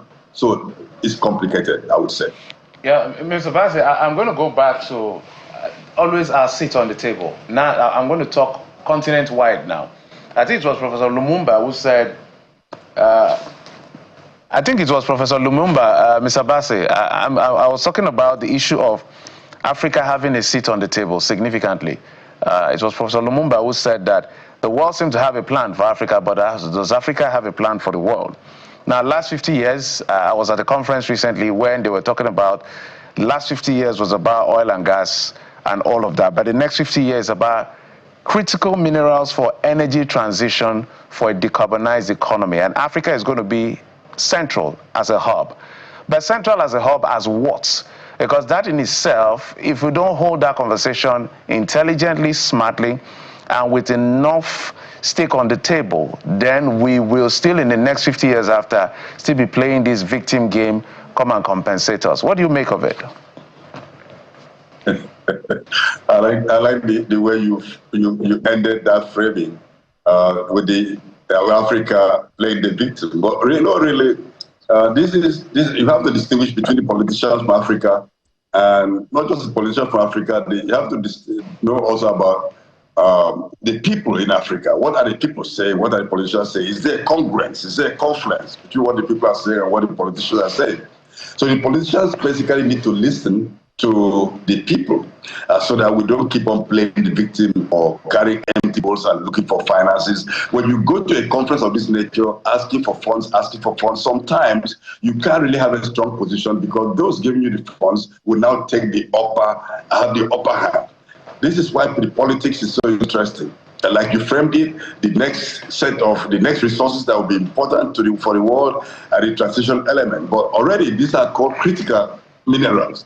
When that phrase, critical minerals, also connotes the fact that, look, these minerals are critical, nobody should do anything about stopping our access to it, and then you open up to more damage to the environment. So these minerals are not really critical, they are just useful minerals for the purpose, and they could be replaced by some other things. So the world is moving fluidly, technology is improving, it's changing, and the issue is what technology is most suited for the people, for the common people, for the commonality of the people, and not just the interests of industry.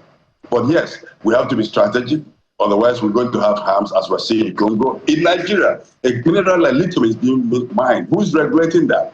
Who is watching what is going on? If you go to communities, even in the Federal Capital Territory, you find that there's reckless exploitation ongoing.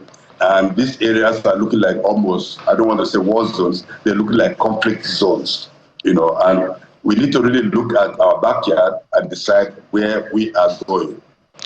Right. We're about to, close you out now, but very quickly, when we started this program, we started with something that we thought was beautiful. Secondary schools being helped to create businesses while they're right there in school, and they were merging that with academics. So I want to talk to you about the youth. We've had all these, conferences and negotiations, and we're talking about the future, eradicating oil and adaptation. Jeffrey has said a lot. So, when we talk about Africa, helping itself and not playing the victim, what role should the youth now, people that are young now, what role should they start looking at playing in ensuring that at the end of the day, in the next 30, 40 years, Africa indeed does not still play the victim? Yes, indeed. The youth will have to play a critical role and be on the table also. That is something that needs to happen. But what the youth require also is to learn from history. Many of our youths, I would say, I may be wrong, but from the youth I interact with, they are not very conversant with the struggles that led to African independence in many nations. And so they just see the set of politicians we have today, some who are sit-tight politicians who are manipulating the system. And so it can be, there's a lot of disillusionment amongst young people. So we need to go back to history. Let's learn our history. Let's see how it was youth that brought independence to Africa. And youth, one more time, have to bring the new level of independence that we need, not just in terms of climate change, but in terms of defining what development means to Africa, what the future should be like. It's when we have the clear picture of the future that we can build the pathways to that future. And the young people must be on the same. Nigeria's had Not Too Young to Run and other such programs. I think we really need to spend more time learning from our wisdom, local wisdom, learning from what is going on, know what is really going on and what must not go on. And this is the basics, the basic platform in which youths can begin to build the pathways to the future that would make Africa take its own place. But really, we have the solutions. We have the wisdom. All right. Take, for example, we have the solution, I would say. Mr. Nuhu, before we let you go, Mr. Bassi, we understand that Ken Saro-Wiwa and the 9 were honored at COP30. How does that make you feel? And why is that important and significant for all of us?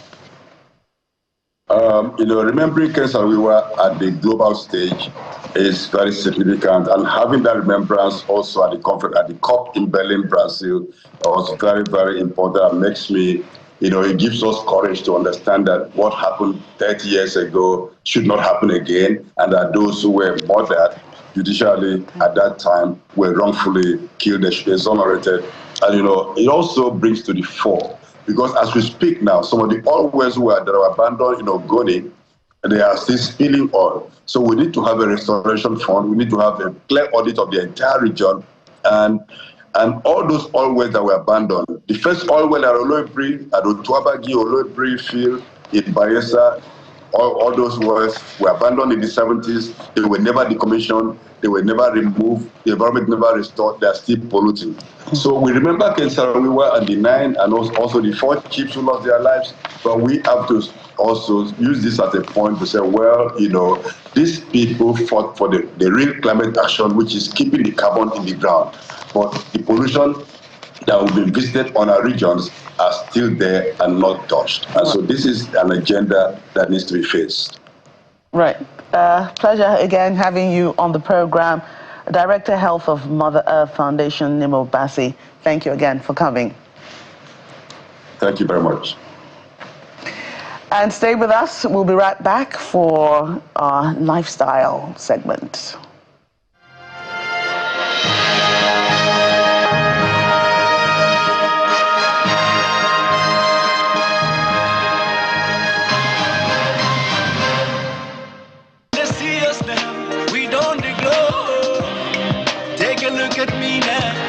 Welcome back. Still Sunrise right here on Channels Television. We switch gears now from all of the conversations we've had to something a little different. And we have joining us Mr. Miracle Ihoma is a clinical psychologist as we talk about childhood trauma on adulthood. I like the phrasing in itself because sometimes we take these things for granted.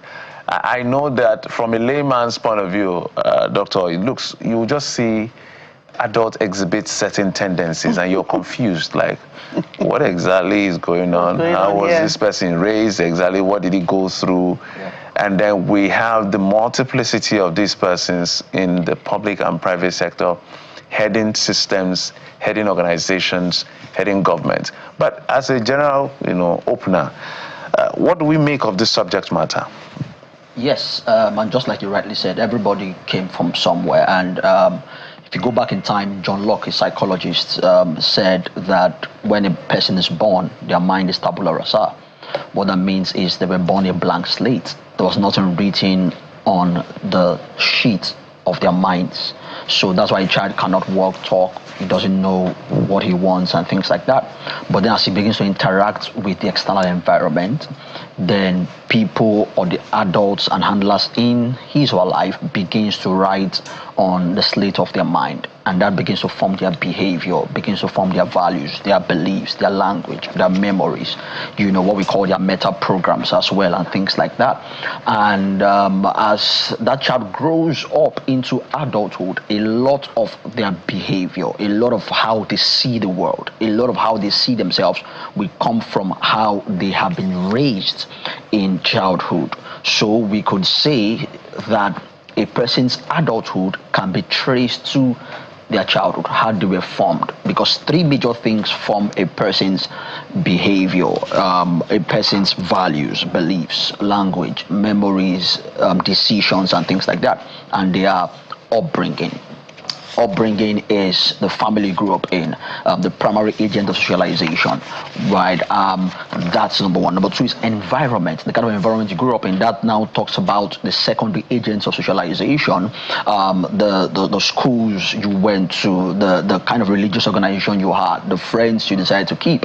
And then thirdly would then be what we call significant emotional experiences. And what are significant emotional experiences? They're experiences that are significant enough to alter a person's values or beliefs or perception about themselves and the world. So any experience a person has, it could be that your father told you that you were good for nothing at age 5. It could be that your teacher told you could not make it at age 15. It could be that you were sexually abused at age 7. It could be that you were verbally abused. You were woken up with insult, sent back to sleep with insult, by your caregivers as a child. All of that, if it affects how you see yourself, if it affects how you see the world, then that's what we call a significant emotional experience. Yeah. It's a lot. That's a lot to take in. So the reason I had to phrase and frame my question the way I did is that it's about when somebody becomes an adult, for instance, and begins to exhibit certain tendencies. Now, if that's how the person was raised, how the person was built, sometimes it's difficult for people to really be able to reach the person to say, okay, this action of yours may not be altogether put together. I'm just trying to be diplomatic here.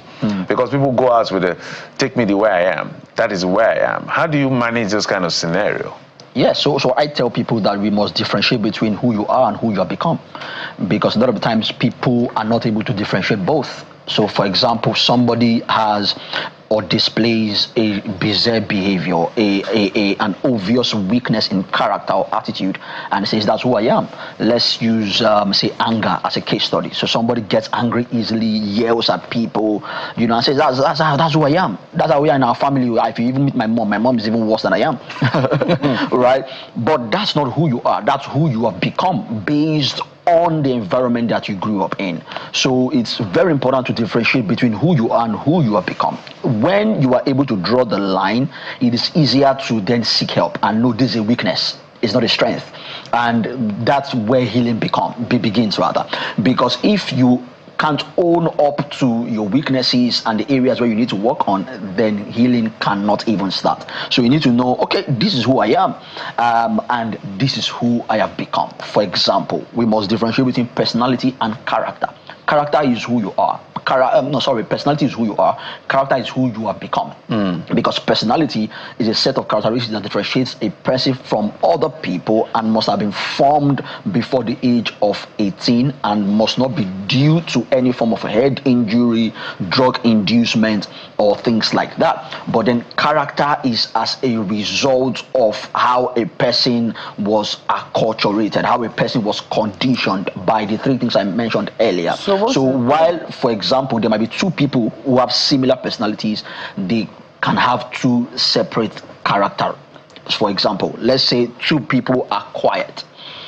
It doesn't necessarily mean, and that's why I tell people that, of course, we have seen that quiet people can be murderers, quiet people can be rapists, quiet people, can also be gentlemen, can also be good people in the society. So the quietness is the personality. but then the behavior, their attitude to situations and to other people is now the character. So we shouldn't judge people based on their personality. We should judge them based on their character. So at the end of the day, it is that we must differentiate between who you are and then who you have become. And when does this become trauma? Because that's essentially what we're talking about. Yeah. When we say, childhood trauma and, as it relates to adulthood. Yeah. So when does it become trauma? By the time you're an adult and you're exhibiting some things, yeah. When do we start saying, oh, this is because of a traumatic childhood? Yeah. Because there's so many things that you have said that forms a child, and when you get older and then you begin to exhibit depending on how you grew up. Yeah. So any first of all, any maladaptive behavior is most likely coming from a traumatic event in a person's life, because trauma is not just what happens to you, it is your response to what has happened to you that we call trauma. Right, it is the impact of a particular event on a person's mind, body, and behavior, and how that stretches beyond the bandwidth of the person's coping mechanisms, or how the person can cope, that we call trauma. So and trauma affects an individual's perception of themselves in terms of how they see and how they feel about themselves. So, for example, when a person displays low self-esteem, for example, because if somebody has gone through traumatic event, it might affect their self-esteem, how they view themselves, right? It might affect how they also relate with themselves in terms of their beliefs. So a person, for example, can believe as a result of a traumatic event that they have gone through that they are not good enough. A person can believe that Igbo people are ritualists. Can have formed those generalizations. Oh, Yoruba people have this set of behavior based on the traumatic experiences that they have had. It could also affect their perception of other people and their relationship with other people as well. This talks about how they relate with others, how they form relationships. For example, we have seen people who have what we call avoidant attachment styles, anxious attachment styles. What are attachment styles? Attachment styles are basically how we form intimacy in relationships. So there are people, for example, who avoid intimacy as much as possible. It's coming from a traumatic event. It's possible that as a child, that person lost maybe a parent or a loved one. It's possible that he experienced some sort of divorce or separation from the parent, and that formed an attachment style in that child, so that as he grew up and then wanted to form intimate relationships with other people, that traumatic event keeps to play on his subconscious mind. Don't to get say, too close. If I get too close, what if I lose this person at the end of the day? Yeah, so that is also how, and it could be anxious as well, where people become clingy. They display clingy behavior, where they want to hold too tightly, and it could also be as a result of losing a loved one, experiencing a heartbreak at some point that has then formed that traumatic experience. Sorry, what about people that tend to use some of their childhood experiences to determine their own future? For instance, I've had people say, I'm skeptical about getting married because I've not had very good examples of marriages growing up, maybe separated parents, maybe death of an aunt or uncle, and the effects on the spouse of the person that died, and different things. So young people, I'm talking about people that are just about 30, saying, I don't think I want to ever get married because of some such things. I mean, how can that person get help? Because I know that you are a specialist in this area. How do such people, get help such that you can actually help them deal with that trauma and they can move on with their lives? Very good question. I must say this at this point, that people respond to trauma differently. right? So they are typically, say, 3 responses to trauma. It's either you have the fight response, the flight response, or the freeze response. So, so for somebody, for example, who has said, I'm not going to get married because I experienced a turbulent marriage while I was growing up as a child, that person is most likely using the flight response. He's trying to avoid that marriage in order not to experience the same thing that he or she saw or experienced as a child. And first of all, again, that person needs to realize and see that there's an issue here. Because I've come across those kinds of people, for example, and some of them don't see an issue with that. They see it as, okay, all the marriages I've seen are not working, so why then should I get married? But then I am very quick to point them to the fact that what is happening to them is confirmation bias. So what they are always looking, because you would see, let me give an example with a particular lady I was speaking to at one time. She said, oh, all marriages are bad, everybody's getting divorced and all of that. And I just asked her a simple question. I said, what about your parents? Are they still alive? She said, yes. Are your parents still together? She said, yes. I said, how come your parents are still married and yet you are making reference to this marriages of celebrities who are far away from you, who don't know you, who you don't really know personally, and can't take reference from your direct parents who are still married to say, if my parents are still married, after this many years, maybe I can give marriage a chance, right? Yeah. So what has happened with those sets of people is they are looking for marriages that are not working to confirm their bias, of marriages, the fact that marriages are no longer working. So it is important to first of all see that there is a problem in itself. That's a challenge, is a weakness, and then it is from that perspective, that self-awareness, they can now seek help to say, okay, I need to talk to somebody who can really help me deal with this. Is there anybody who is really normal? Well, what does normal mean from a psychologist's point of view? Yeah, I usually like to say everybody has a baggage, right? But the difference is the weight of our baggage is usually not the same, right? And so while everybody, even on this side of this program, we all have baggages, but the size of our baggage, the weight of our baggage differs from person to person, right?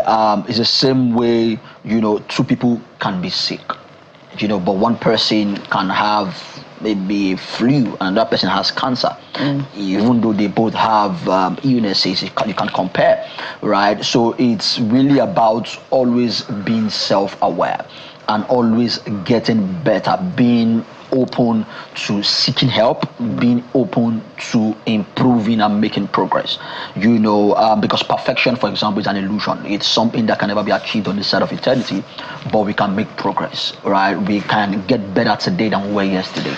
So that's really the point. The reason I asked that question, it looks like is this society that defines normal? Because there's a fallacy called the false dilemma, where it's either white or black, one or two, and there's the issue of whether or not a particular emotion is good or bad, depending on how you deploy it. That is the premise of my engagement here. Okay. And I want you to nexus it with Gen Zs, who are going to be parents in the next 20 years. And when we see how they exhibit, they have some great stuff, but they have some very disturbing concerns as well. What do you make of it? Yeah, so very good point that you've made, right? It's really, so when we talk about maladaptive behaviors, it has to be behavior that causes distress to yourself or to other people. Yeah, so if it is distressing to you, it is a call for concern for you in terms of how you feel, in terms of how you think, how you process your thoughts.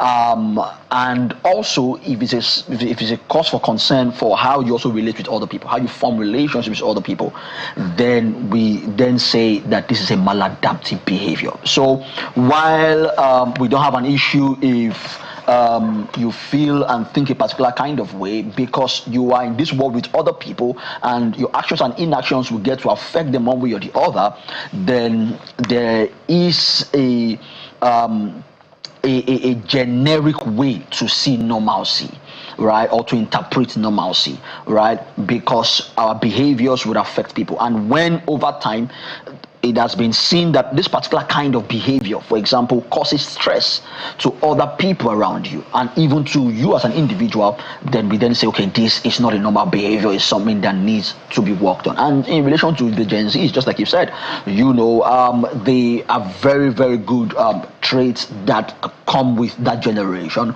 but also there are challenges that come with it. And I'm referencing their mental stamina. I'm a millennial. Yes. Our generation has significant stronger mental stamina. Maybe we're not exposed to some of the things that they are exposed to now, because they are quick to say their mental health and all of that.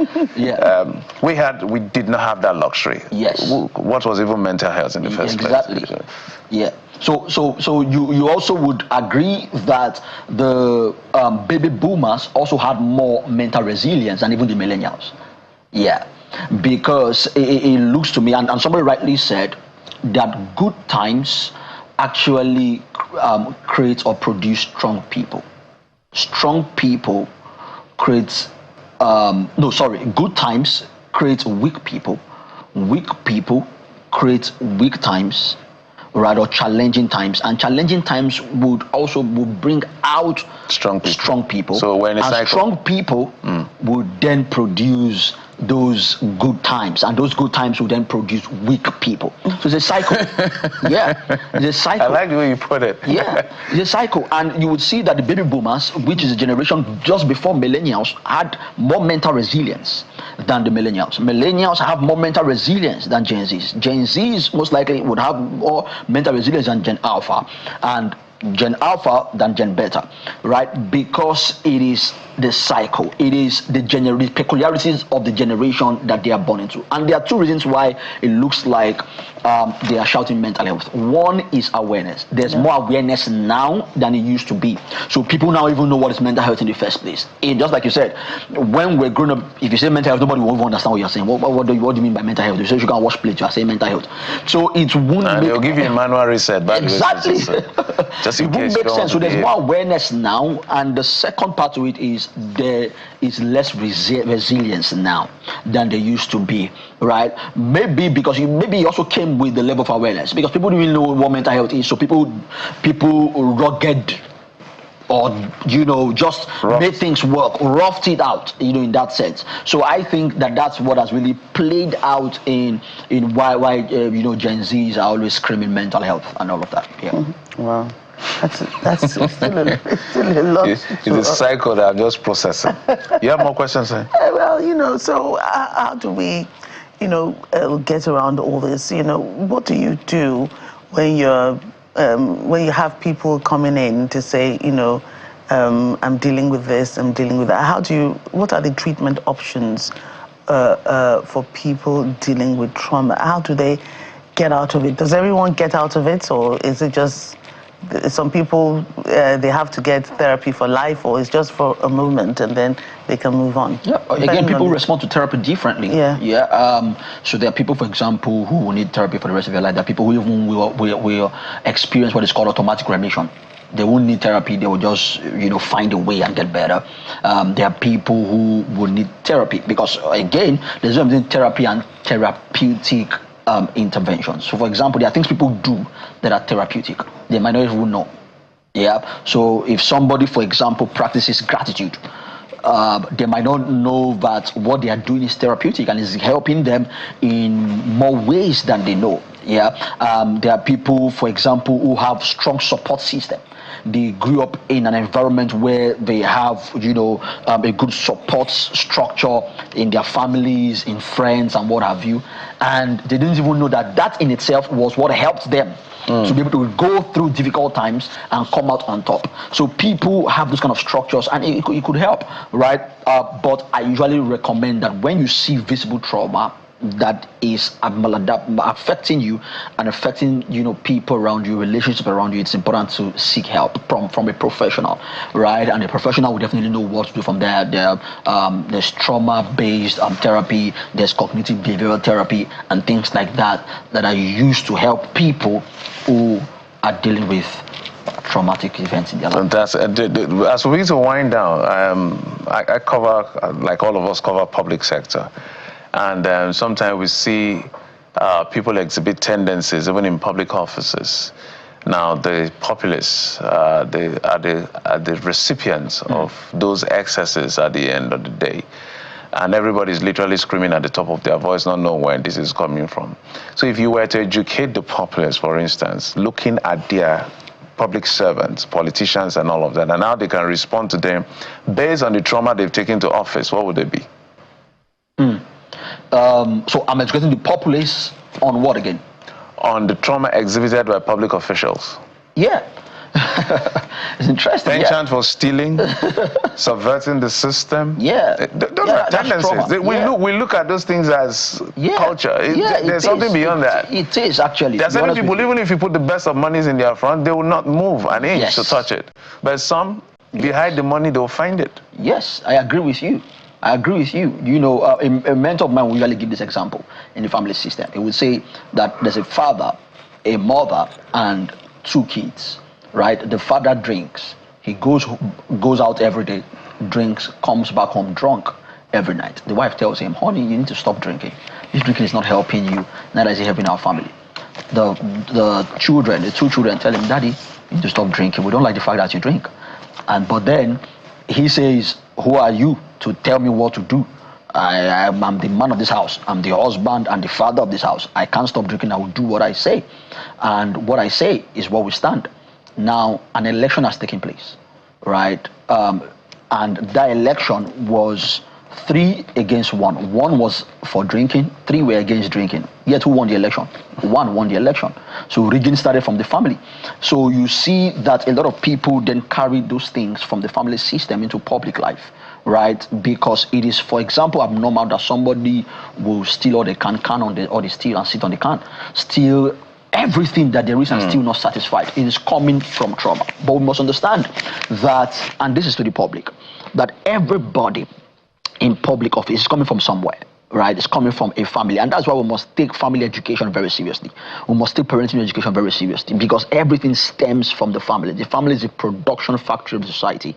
So if we get it right in the family, we'll get it right in the society. So these people in public office are also human beings that have gone through things, and while we must cut them some slack in some areas, we must also hold them accountable in other areas, and also see how we can help them get help. Fantastic points you've raised. Miracle Homa, clinical psychologist. I have 1,001 more questions for you, but I don't have the luxury of time. Yeah. And it's not trauma. It's just training. Right. Thank you so much for coming on the program. We do appreciate you. Thank you very much. All right, we'll take a quick break. When we come back, superstar. Well, he's a veteran in this game. Obi Emeloye, filmmaker, director, producer.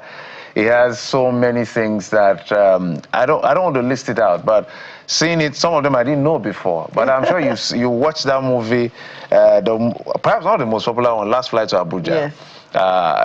It was a blockbuster, The Mirror Boy. We can go way back. Some person may not have been born watching us when some of these movies are played, but it's all fine. We're going to be talking to the man behind all of these movies and more. But hey, before we do that, let's tell you that on our DSTV platform, we'll be going over to Clarion University maiden convocation in Nekede Owerri.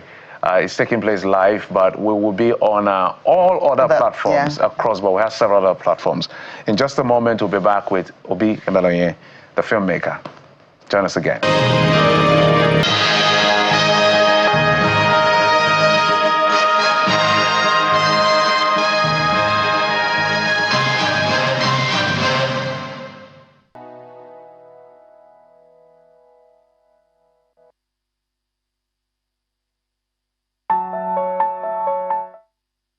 Jeffrey let our guests out of the cat's bag, the cat out of the bag. Yeah. You know, like, you know, it was supposed to be suspense, but it's fine. So now we know. Suspense is providing enough information to the audience. You can hear him speak, but you can't see him. So, but he's been introduced already. Thank you, Obi Emeloye, right? Yes. He's a Nigerian film director. He's known for directing award-winning films such as Last Flight to Abuja 2012, the Mirror Boy I watched that 2011, one. and Onyozi. Oh, okay, 2013. He's a former professional footballer and a law professional, graduated from the University of Nigeria, Nsukka, with BA in Theatre Arts in 1990. He also went to study LLB law degree from the University of Wolverhampton in 1998, and so much more to him. He's very tired. Yeah, so much more to him. Introduction. Right, so Obieme Lonye joins us in the studio, as you can see, all smiling. With plenty of awards. Plenty of awards. No depiction of childhood trauma as, I don't know. My recovery has been tremendous. Complete. So how are you? I'm very well. I'm very well.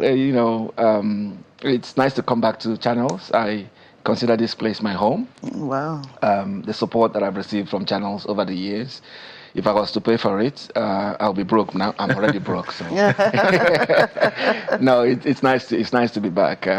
You guys are doing a great job, and well done.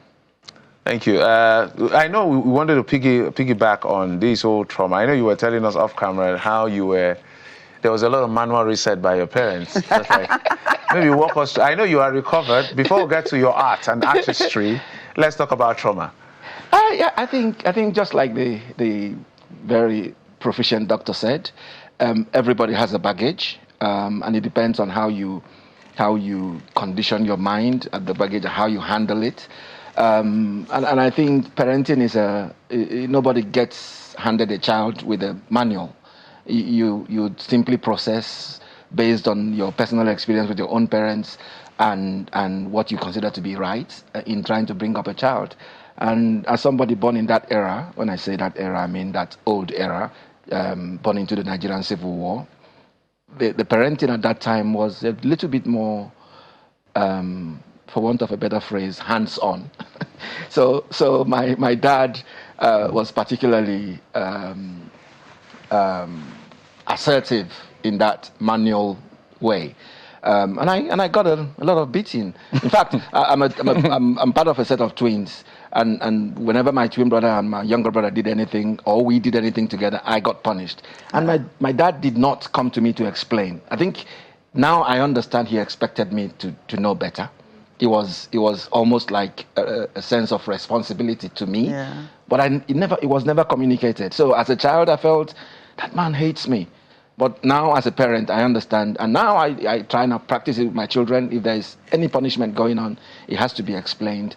It has to be contextualized. So I've recovered completely. And I don't blame my dad for any of my behaviors. You thank him. They did their best. Yes. We thank sometimes when you look back, you tend to want to thank your parents for, if you didn't do this, then I probably wouldn't be able to have done this, with my own children. So it's all good. All good. I'm good now. Recovered completely. Right. So let's go to you. You received a claim was it how many years ago now? In 2020, for being producing a film via Zoom, working remotely with cast members. I think it was Heart to Heart or so. Yes. That you did. And you were able to say, oh no, coronavirus will not stop me.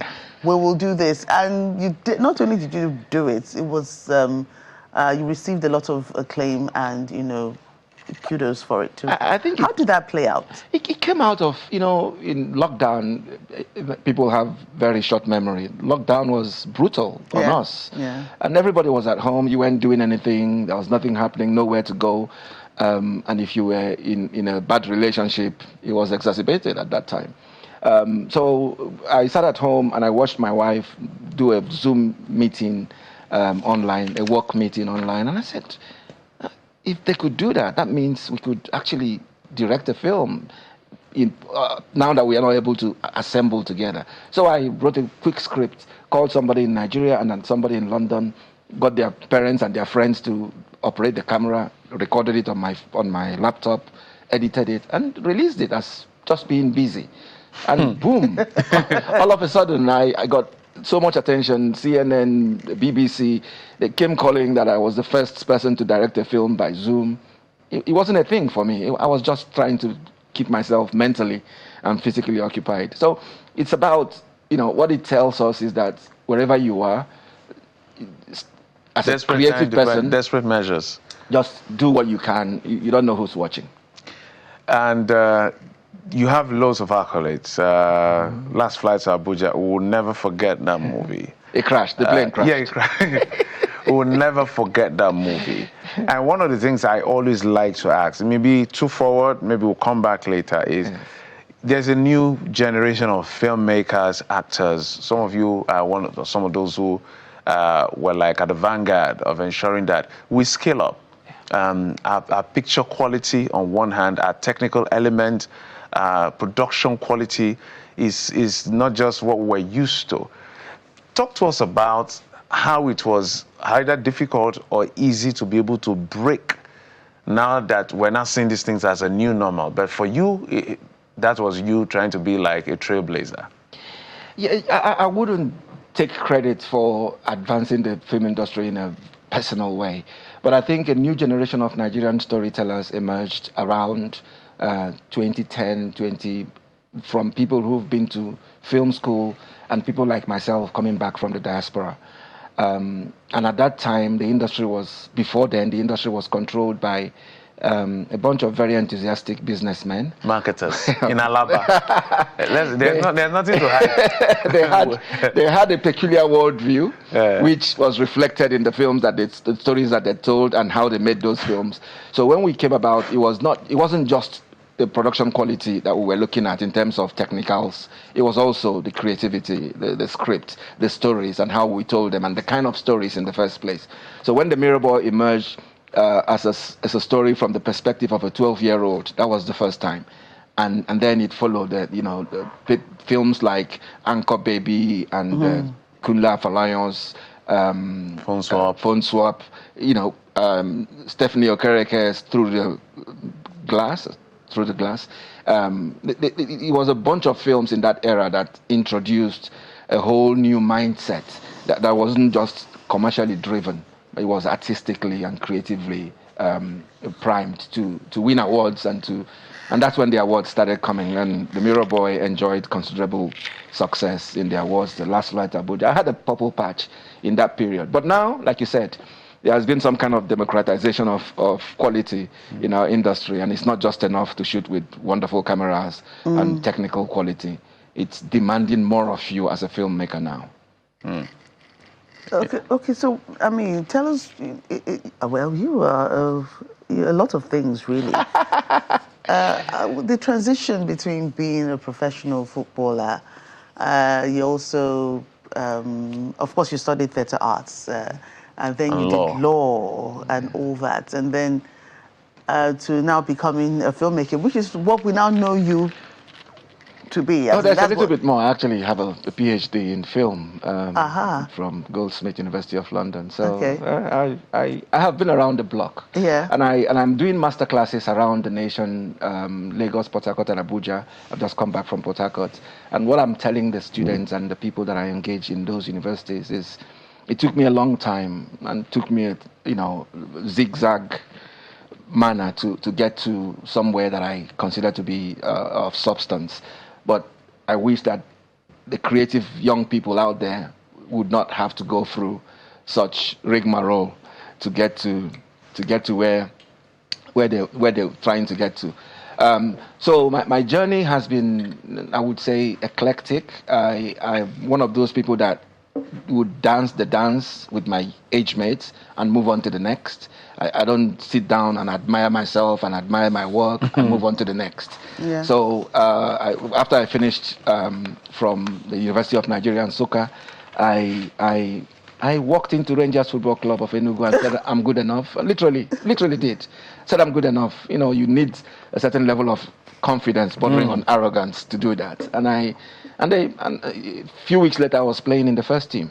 And afterwards, I went to the UK. I discovered that my theatre arts degree wasn't going to be very helpful. I needed a transition career. And my twin brother is a lawyer, so maybe I went into law.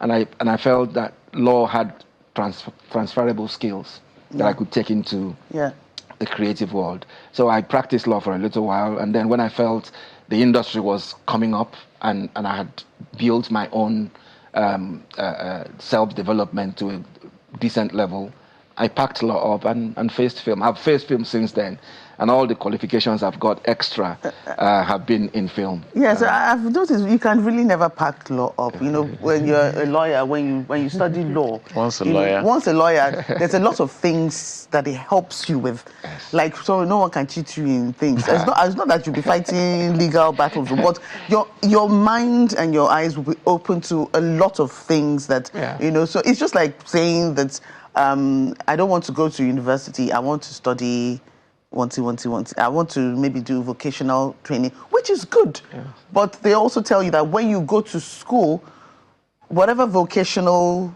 job that you want to do, you'll be better at it. So it's not about the going to the university. Yeah. It's about being better at whatever it is that you want to do.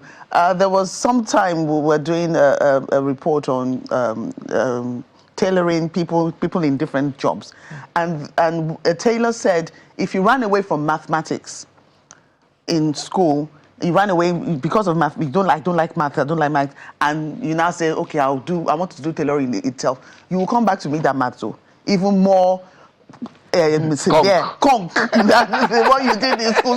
So at the end of the day, everything, you know, melts into itself. Everything goes into everything. So everything. So you can't run away from. The law makes you better. No, it's reflected in my courage, in my chaotic industry. I bring a little bit of legal savviness. So for argument's sake, when Netflix sends me a contract, they expect me to just sign it. You know. But even though I'm not trying to show off, I write a 2-page rejoinder. Sometimes in their favor, because the contract doesn't cover them as much as it should. And that's it. So, but sometimes in our industry, you have to dumb down yourself a little bit, so that you don't appear too smart, because people don't like to deal with very smart people. Oh wow. We're going to come to these awards in just a moment, but I'd like to talk about the future. Yeah. Yes. People of your generation have held the fort, and I always like to ask whether, when you look at this generation of filmmakers and the practitioners, whether the future is in good hands. And one of the things I've personally been bothered, for instance, as maybe it's out of patriotism or whatever, when I go to cinemas, I try not to watch foreign movies. I stick to Nigerian movies. I don't know why, but it's just my own little support. Thank you. No matter how expensive it is, I'll watch it with my wife. So what I'm trying to say here is, but there are certain things I'm expecting to see. Yeah. Now, you are one of those I'm looking at to be able to make it happen, because you have a law degree, you have all these degrees.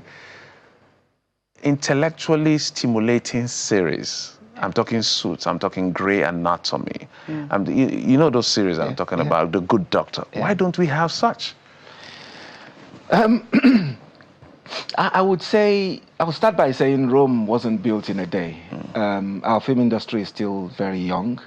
Like I said, only a few years ago, about 10 years ago, we were battling with marketers who were at the helm of things, and they held a stranglehold on everything and stopped any intellectual progression of the industry, because they will feel that would take the reins of power away from them.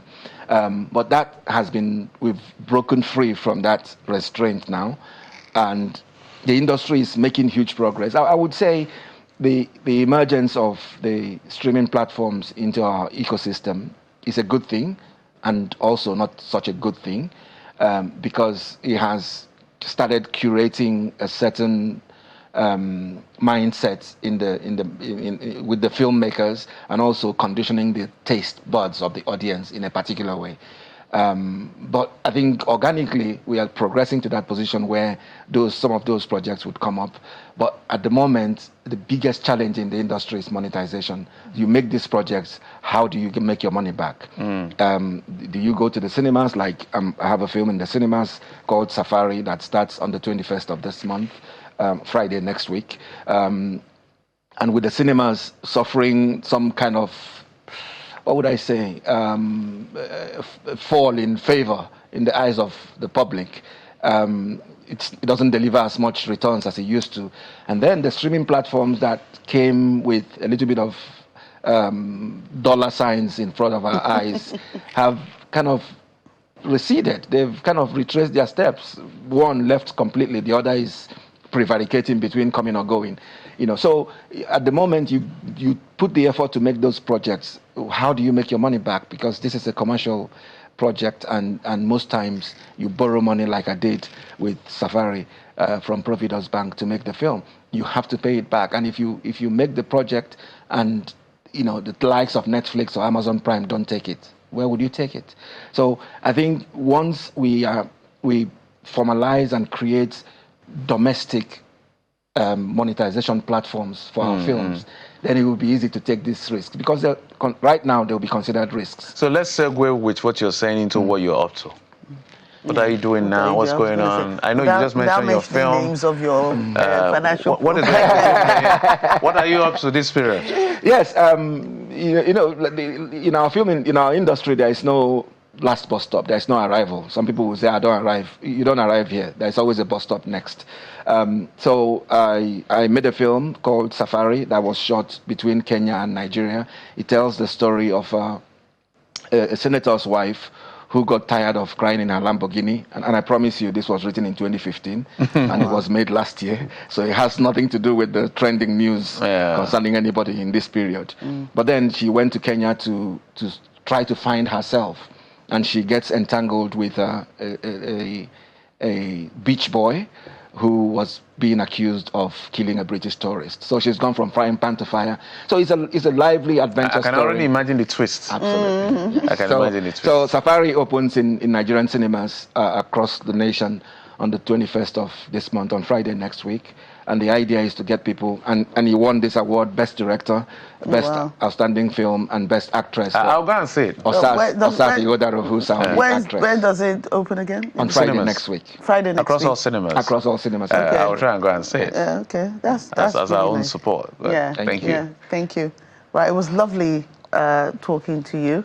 Thank you so much for coming. I'm sure we hope to have you again. We'd like to have you guys come around. Maybe you should have come with one of your cast members. Yes, it's true. Yeah. Maybe next time you're coming. The draw, Osasi Odara would have got more viewers, not me. An ugly Igbo man would not attract too many viewers. But you never know. Thank you. All right, thank you. It was lovely, lovely, lovely talking to you. And congratulations. I hope your new movie does well, and we hope to get. I love it when Nigerian films get those numbers.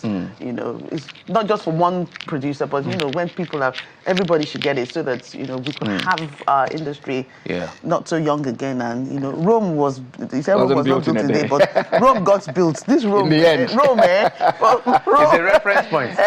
But thank you, Obi Emeloye. I wish you the very best, and we wish the industry, which you are a key stakeholder, the very best, because if it grows, it's important. I like to look at the numbers, and I see that industry-wise it grows, but its contribution to GDP is still a bit abysmal because the numbers have not been properly aggregated. But with time, we'll get there. After all, California is the biggest economy, one of the biggest economies in the world. It's bigger than African economy at some point. Silicon Valley and Hollywood is a driver. So why can't our industry do the same? Thank you, sir. We appreciate you and all the work you've done for the industry. Thank you. My pleasure. And, that's the run for the day. Yes, certainly. Joker continues next week without me. Of course, I go back to my shows. Never say never. Nah. I love to have you. I'll catch you on Monday. I'll catch you on Monday, the morning break, and on Lunchtime Politics weekdays. Thank you so much. I'm Jeffrey Uzama. And I'm Joker Rogers. Bye.